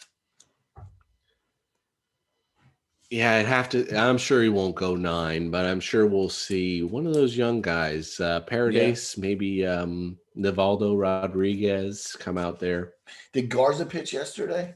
Garza also he took the loss yesterday. Geez. He pitched 19. So, but he may be someone who comes out as well. So Greinke's 0-1, and again ahead as we've been talking about this afternoon. Yep, that's key. Yeah, Fam's not been able to do anything, and he's their leadoff guy. So I think it hurts to have Machado out of the lineup. You're missing Cronenworth. They're not playing the full deck. Yeah. It's just hit to the left side, and it's going to be into the gap. But nice play by McCormick right out there, and he's cut it off. So a 1-out single for Tommy Pham. Joe, I just picked up Tommy Pham on one of my fantasy baseball teams, so I'm glad to see he finally did something. He's been hot recently, so I said, "Yeah, let me grab him." But especially with I also have Yordan Alvarez, who didn't play today. I have Altuve, and I've been watching, but he decent game, I guess. Here's Profar. We've been talking about him a lot this afternoon. He's not young anymore, but I'll tell you, he's still talented, and I'm kind of happy for him that he's on a pretty good team. Being a highly touted prospect, and then you hear usually pretty good things about him. Profar is 1 for 3 with a single. He grounded out to second and flew out to shortstop his first time up. So Greinke now, Derek, at 102. He's not young. You got to worry about his arm a little here. I'd give him a couple more maybe. And that ball's outside, and it's going to make the decision for Dusty Baker a little easier if he doesn't get Profar here, I think. Yeah, we haven't seen the bullpen yet, so I don't know if anyone's out in the bullpen. Disadvantage of watching on TV. We don't have any ability to see that. But cameraman not helping us out, Derek. I'd have to imagine there's someone going. Yeah, somebody's got to be loosening up out there. Profar to first base, and they have a chance to double play. And Derek, I don't think Profar's running that hard. It goes 3-6-3 on the double play, started by the first baseman. And that was a quick inning. Well, that'll do it. Quick inning. quick inning. Not much to say. One hit, no runs and no errors. And this is going to move us to the bottom half of the 8th inning, as your score is the Houston Astros 7 and the San Diego Padres 1. Any more comments from our people? No comments. Okay. But we appreciate everyone watching who sat down and watched this Astros and Padres game with us. We're rounding out the game here. So we appreciate you watching. Don't forget to subscribe on YouTube if you're new. We appreciate you to click on that subscribe button, and feel free to watch any of our other videos that we have out there. We have plenty of playlists out there that are fun to listen to. We went all the way around Major League Baseball with our positional rankings. We finally finished that up with our top 15 outfielders, since you can't do 5.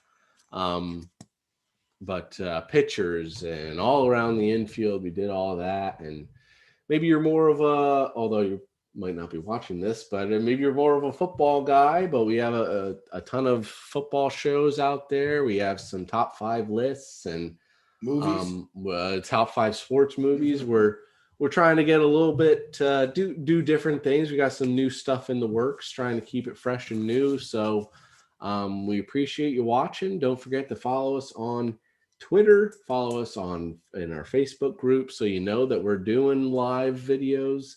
I believe this is our 3rd, only 2nd play-by-play, but 3rd video, live video overall. We did way back the live predictions for the Super Bowl. I believe we did that. Oh, that was way before, a long time ago. But we appreciate everyone who jumped on with us to watch and listen. Musgrove is back out in the bottom of the 8th, and Carlos Correa, the shortstop, is leading off the 8th. Musgrove at 47 pitches. Still in there. Looks like he's going the distance. They're basically telling him, that's it. You're going to throw. And saves the bullpen for the next series. As I think San Diego, I said, is playing the Cubs. Not sure if it's in Chicago or in San Diego. Okay, so they're going to Wrigley Field.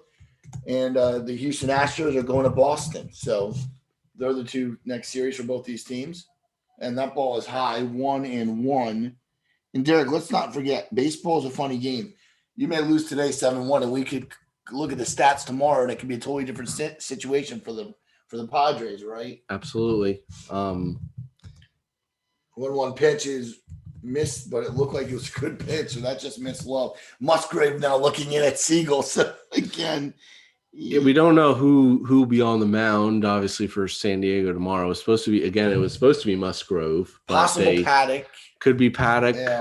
or it could be someone Young from guy, AAA. You got to think they don't want it to be another bullpen game. No.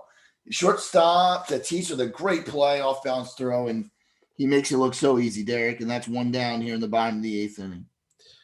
So obviously, as we mentioned, Musgrove got the first no-hitter earlier in the year on April 9th. First no-hitter in San Diego Padres history. He was drafted by the Blue Jays in the first round of the 2011 draft. There it is.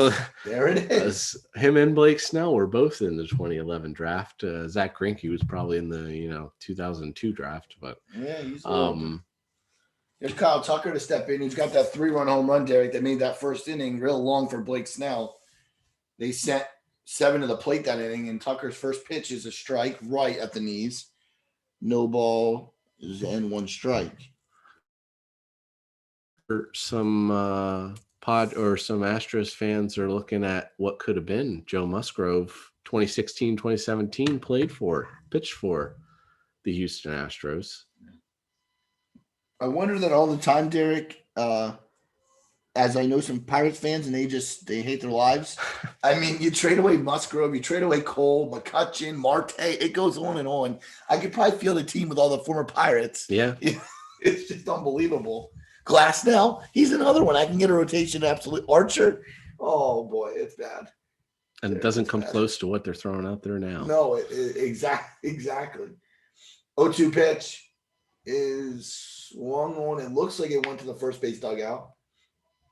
Tucker you're up 7-1. You're just trying to get your bats in, but I mean, Tucker still looks like he's definitely, making an attempt to get the bat on the ball. He's filed off 2 now. So Musgrove was traded from the Blue Jays to the Houston Astros in a deal for Jay Happ. Oh, for the Phil. Also, Francisco Cordero was in there. Okay. Not too many other big names. How about that? And then he was traded by the Astros to the Padres for Garrett Cole. He was one of the pieces in that deal, as well as Colin Moran, who is another he's a big part of the Padres or the Pirates right now. He's on the team. Right.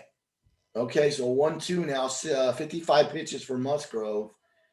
And me and Derek have said we think this is going to be probably him for the end, and that ball's high outside, 2-2. And then to round it out, he was just traded in January as a part of a 3-team deal with the Mets and the Pirates and the Padres. Obviously, Musgrove was traded from the Pirates to the Padres. Lucchesi. Joey Lucchesi was in the deal. Several pieces went to the Pirates. I'm sure the Mets would have hoped that they could have got Musgrove. Here's a ball to second, to the right of second, and a good play by Mercano. He made a nice play there. That's 2 outs, and here comes Diaz, the first baseman for Houston. Peter Solomon. What is it? A couple minor league guys to look out for the Houston Astros. Peter Solomon just threw 6 innings, shutout ball, 9 strikeouts for the Skeeters. And then the Asheville Taurus catcher Corey Lee, 325 batting average on the season. Diaz takes the ball down and away, 1-0. So Joe Musgrove has done nothing but silence the Houston bats, and they should have could have put him in early, but not. Unfortunately, what can you do? Tough game for Blake Snell, and baseball is a game of comebacks, and he'll have a chance to do it if it's probably not Wrigley Field, but the next series. Yep. 1-0, and that's hit on to center field.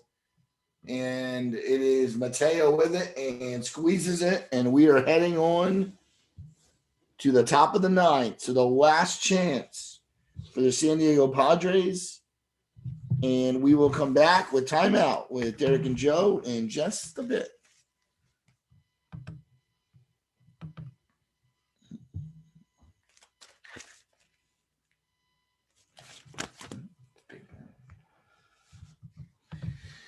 Well, unfortunately, Joe, this didn't turn out to be as interesting game as we thought it would be. But It was.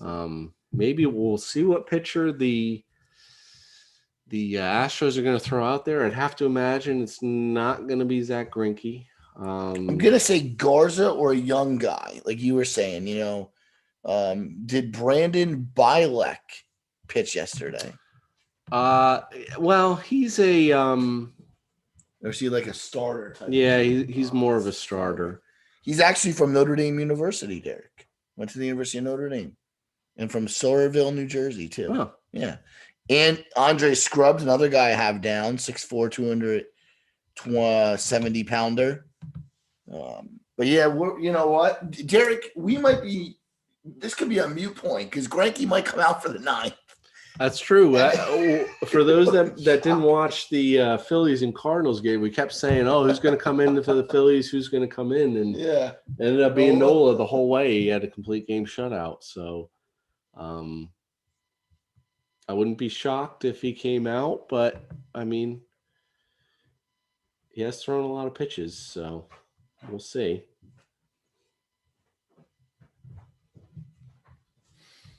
I mean, it's going to be really interesting just to see where the Astros coaches are thinking here. I mean, you got to think about it for them is that this isn't, again, one game. It's the whole season. And if I'm Houston, Zach Greinke's done a heck of a job today, but he's an older pitcher. Exactly what they need.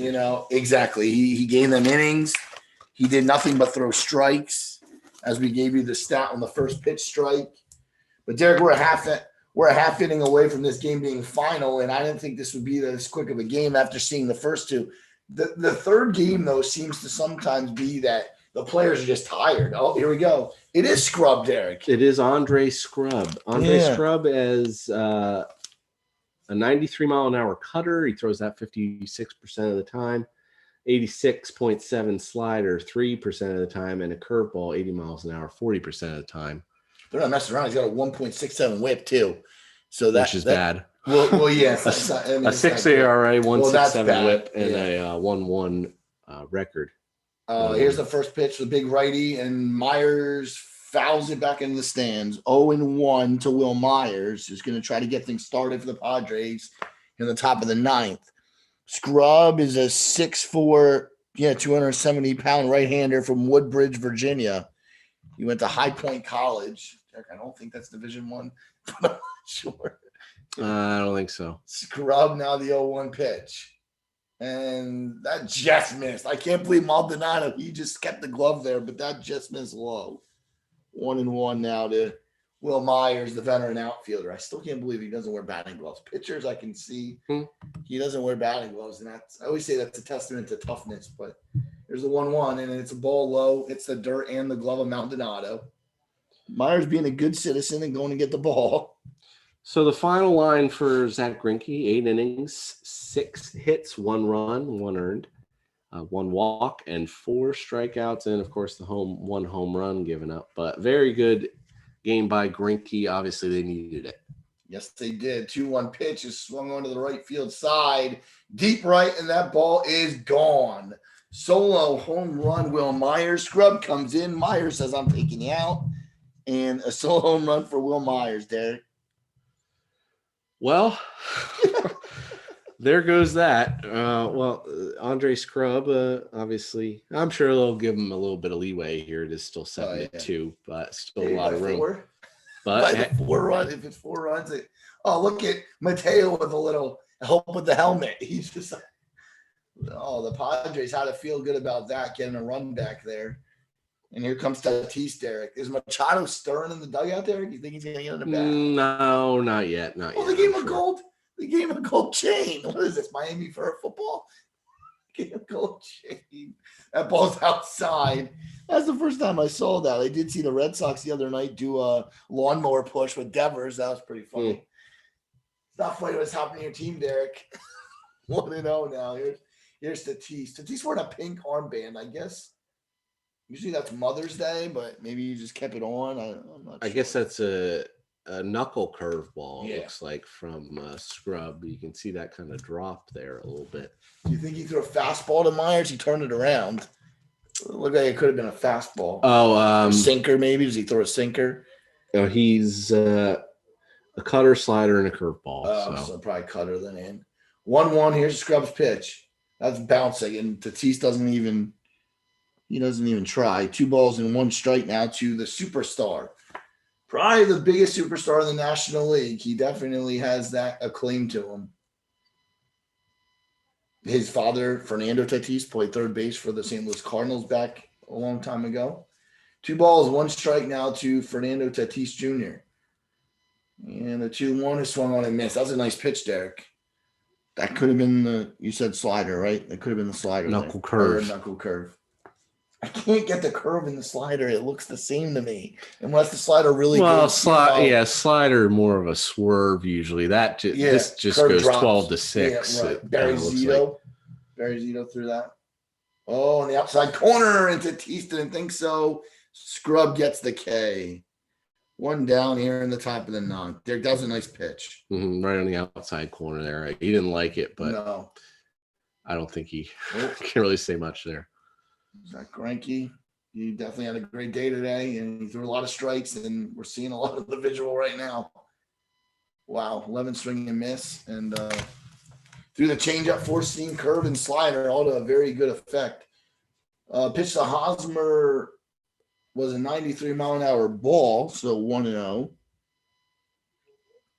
So Hosmer, then Kim, and if it was closer, might see Machado in that spot, but I don't think we'll see him now. 1-0 pitch to Hosmer. I mean, what does that say to Kim, Derek, a younger player who probably wants that at bat?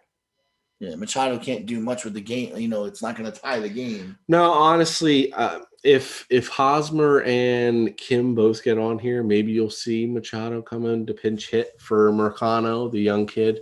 Right, and you can make the change defensively if you need to. Yeah. That's way down. Scrub's having trouble with his control here, but he has a strikeout, so there's 1 out in the inning. And 3-0 count. Hosmer, he's probably just looking to get on base. I don't think you're going to see him swinging here. He's probably going to take at least 1, I would say. Scrub sets, and the 3-0 delivery is a ball, and it's ball 4, and that wasn't even close. Derek, we're getting interesting. Yeah, here comes now, Kim. These next 2 hitters, Joe, 0 for 6 Right. with 2 strikeouts. So we'll see what the Padres do. It's a very short bench today. It's Victor Caratini, Jake Cronenworth, and Manny Machado are the only 3 guys on the bench. So we'll see. Obviously, 2 very good hitters in Cronenworth and Machado. Right. So we'll see if any of those maybe come up to get things going, or maybe they'll just stick with what they have out there as Brent Strom is coming out to talk to Scrub. Yeah, and you got to tell him you got a 5-run lead. I mean, worst case scenario, you give a 2-run home run here, 7-4. You still got runs to play with, but just go after him. Wouldn't you say to go after him? Isn't that what you're telling him? Oh yeah. Kim's not that. Especially these next 2 hitters who. Yeah. Well, I mean, really, you look at the entire back end of the lineup here is kind of struggling, but the only one with the hit is Mateo. No, I'm wrong. Rivas had the home run. Yeah. So those 2. But all right, here's Kim, and the pitch from Scrub. Oh, it's out of left field. If that stays fair, it's gonna hook foul. I think it hit the foul pole. That's gone. Boy, I thought it hooked foul. 2-run home run, Hye-Sung Kim. And that was tough to tell, Derek. I thought it went the way the Kim was going. It looked like it was going foul. Oh, boy. Derek Machado might be stirring now. Well, we'll see. So Marcano is up next. Scrub ain't no scrub, but he is a scrub today. He's not pitching very well. He's not pitching well at all. That one was right over the middle of the plate, and Kim crushed that ball. Might have even hit towards the top of the foul pole there. We're gonna see it. That was at least halfway up the foul pole. That was crushed. Do you think Kim was doing his homework on deck? I'm sure. I mean, he was watching, and He figured if I see a pitch I like, I'm going after it, and he did. Here's Marcano. And it's a strike right on the inside corner. Said something to the umpire, but it was right there in the inside corner. Well, Webster Rivas is on deck. That could be Machado too, because you could also use the backup catcher, or well, in their case, it's probably their starting catcher. Oh, that ball's a little out, but it was called a strike. 0-2 now. I'd have to think if another guy gets on here, Dusty Baker might try to go somewhere else. We'll see. Scrub is now up to a over 8 ERA. I don't think Presley's available. You said it. He's throwing a lot of pitches. He is the closer. He might not be available tomorrow night. Paredes has done work in the playoffs, I know. Oh, and there. Oh no, is that Christian? No, that is Paredes. Yes. Paredes. So we thought. Yeah, we had a feeling it was going to be him. 1-2. 17 pitches thrown by Scrub and Derek. They've been some 17 very questionable pitches right now. Tatis 9 balls, 8 strikes. That's not going to help you out very much. That's hit the second, and Altuve's got it in the first, and that's the second out of the inning. So a big out for Scrub there. Paredes might be able to sit down. Here comes Webster Rivas, the catcher. And on deck then is Mateo. Maybe even we see Cronenworth at this point. That's another possibility. Or Grisham. They have those two guys. I mean, again, these guys have played a lot of innings in the last couple of nights. Grisham's on the IL. So. List, I remember, yeah. Here comes Scrub's first pitch, and it is a ball high. And that was high. It came over the top, at the top of the zone where, again, as I've gotten to know him today, Chris Siegel's strike zone has become a talking point. Here's a 1-0 pitch now from Scrub, and it's a strike on right at the knees, 1-1. He's thrown that knuckle curveball a lot. Yeah, he's only thrown it 40% of the time in the rest of the season, but he's thrown that a lot today. It's not down either. It's like right there, so you can hit it and. Could we is that in? That's a base hit. Base hit now for Webster Rivas. Uh-oh. Derek. Well, if there's a time. Picking up a fight, Derek. Yeah. If there's a time to put someone else in for Mateo, maybe this will be the time. But if not, I think they're just going to go with the guys they have out there. Is Scrub going to stay in, though? He just peered into the dugout as to say, I'm fine. But do they trust him is the question. Up 3. It's Mateo, Derek. Okay, so it seems like those guys just have the day off, and they're not going to him. Cronenworth and Machado. Pham is on deck. But if Mateo gets on, Pham's due. So we want to put that out there. Let's set it up. Mateo can get on base here, and that is a ball low and outside. Scrub is not having a good outing. With his ERA at 6, we kind of say, you said it. It's not now 7.82. It's jumping up every at bat here. But I would imagine either way, this might be his last. I don't think they want him to be the tying run. Yeah, to see the home run by Kim, I thought they'd pull him there, but they wanted to stick with him, and Astro fans have to be a little nervous. Here's the 1-0 from Scrub. Mateo is in the box, and oh, wow. Where was that pitch, Derek? That looked like it was in the outside corner. Oh, boy. 2-0. Well, we had a 7-0 game or 7-1 game for most of the day, and now we've got exciting baseball. 7-4. If this is over the middle, 3. Okay. Oh, right on the outside corner. Good corner pitch nice there. Pitch. Now all of a sudden, I said he's throwing all these knuckle curves. Now he's throwing all these fastballs. Oh, I think it's technically a cutter he throws, but he's throwing all these cutters. 2 balls, 1 strike pitch is swung on and missed. And Derek, I'm pretty sure that's what you want to go with right here in that 2-2 now, because he wasn't close to that pitch. No. So Mateo stands in. Maybe he was looking curveball there. Astro fans on their feet. Minute Maid Park, not at full capacity, but pretty loud, I'm sure. 2-2 pitch. Oh, he didn't get him. He wanted that pitch in the outside corner, and it was outside. That's a gutsy one to leave out there. The umpire flinched. It was missed. It was outside. But he must have followed that all the way in to know that he was going to miss. 3-2 pitch. Oh, he got him. Oh, Scrub got him, and with emotion, he's fired up. And the Astros hang on to a 7-4 victory. So they got 3 runs, the Padres did. They got a solo home run from Myers, a walk, Hosmer, and a 2-run then homer by Kim. But they can't get it on a comeback. The Astros win it 7-4, Derek, in our second timeout Derek and Jail broadcast. So 7 runs by the Houston Astros. A couple big games here. Kyle Tucker had the 3-run homer very early on in the game. That was very big for them. The rest, I mean, it was kind of so-so. It only had 5 hits on the 7 runs. So it was really more due to a couple walks issued by Blake Snell, a couple wild pitches. Great outing by Zach Greinke, 8 innings, 6 hits, 1 run, 4 strikeouts. He gets the win, 5-2 now on the season with a 3.67 ERA. Bump that down. Blake Snell got the loss. He pitched 3 innings, 5 hits, 7 runs, 3 walks, and 3 strikeouts. His ERA inflamed to a 5.55 ERA now.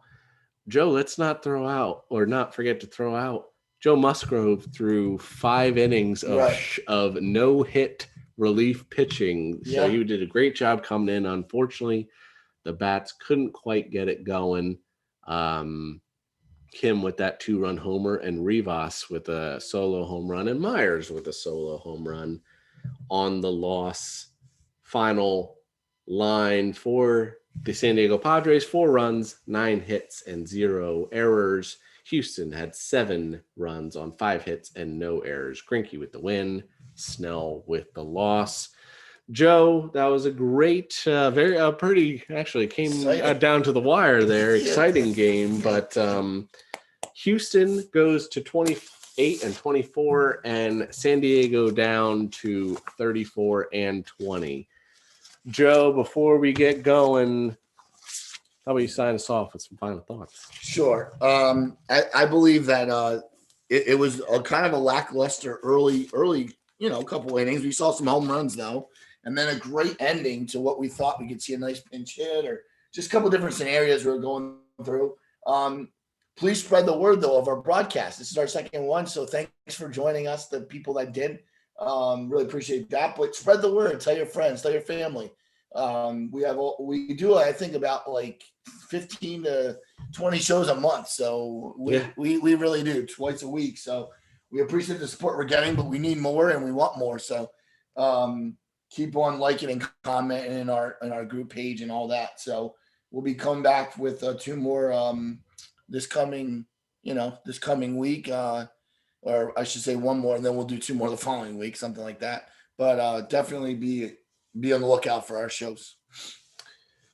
As always, everyone, well, we thank you for joining us for this live stream of the Padres and Astros baseball game.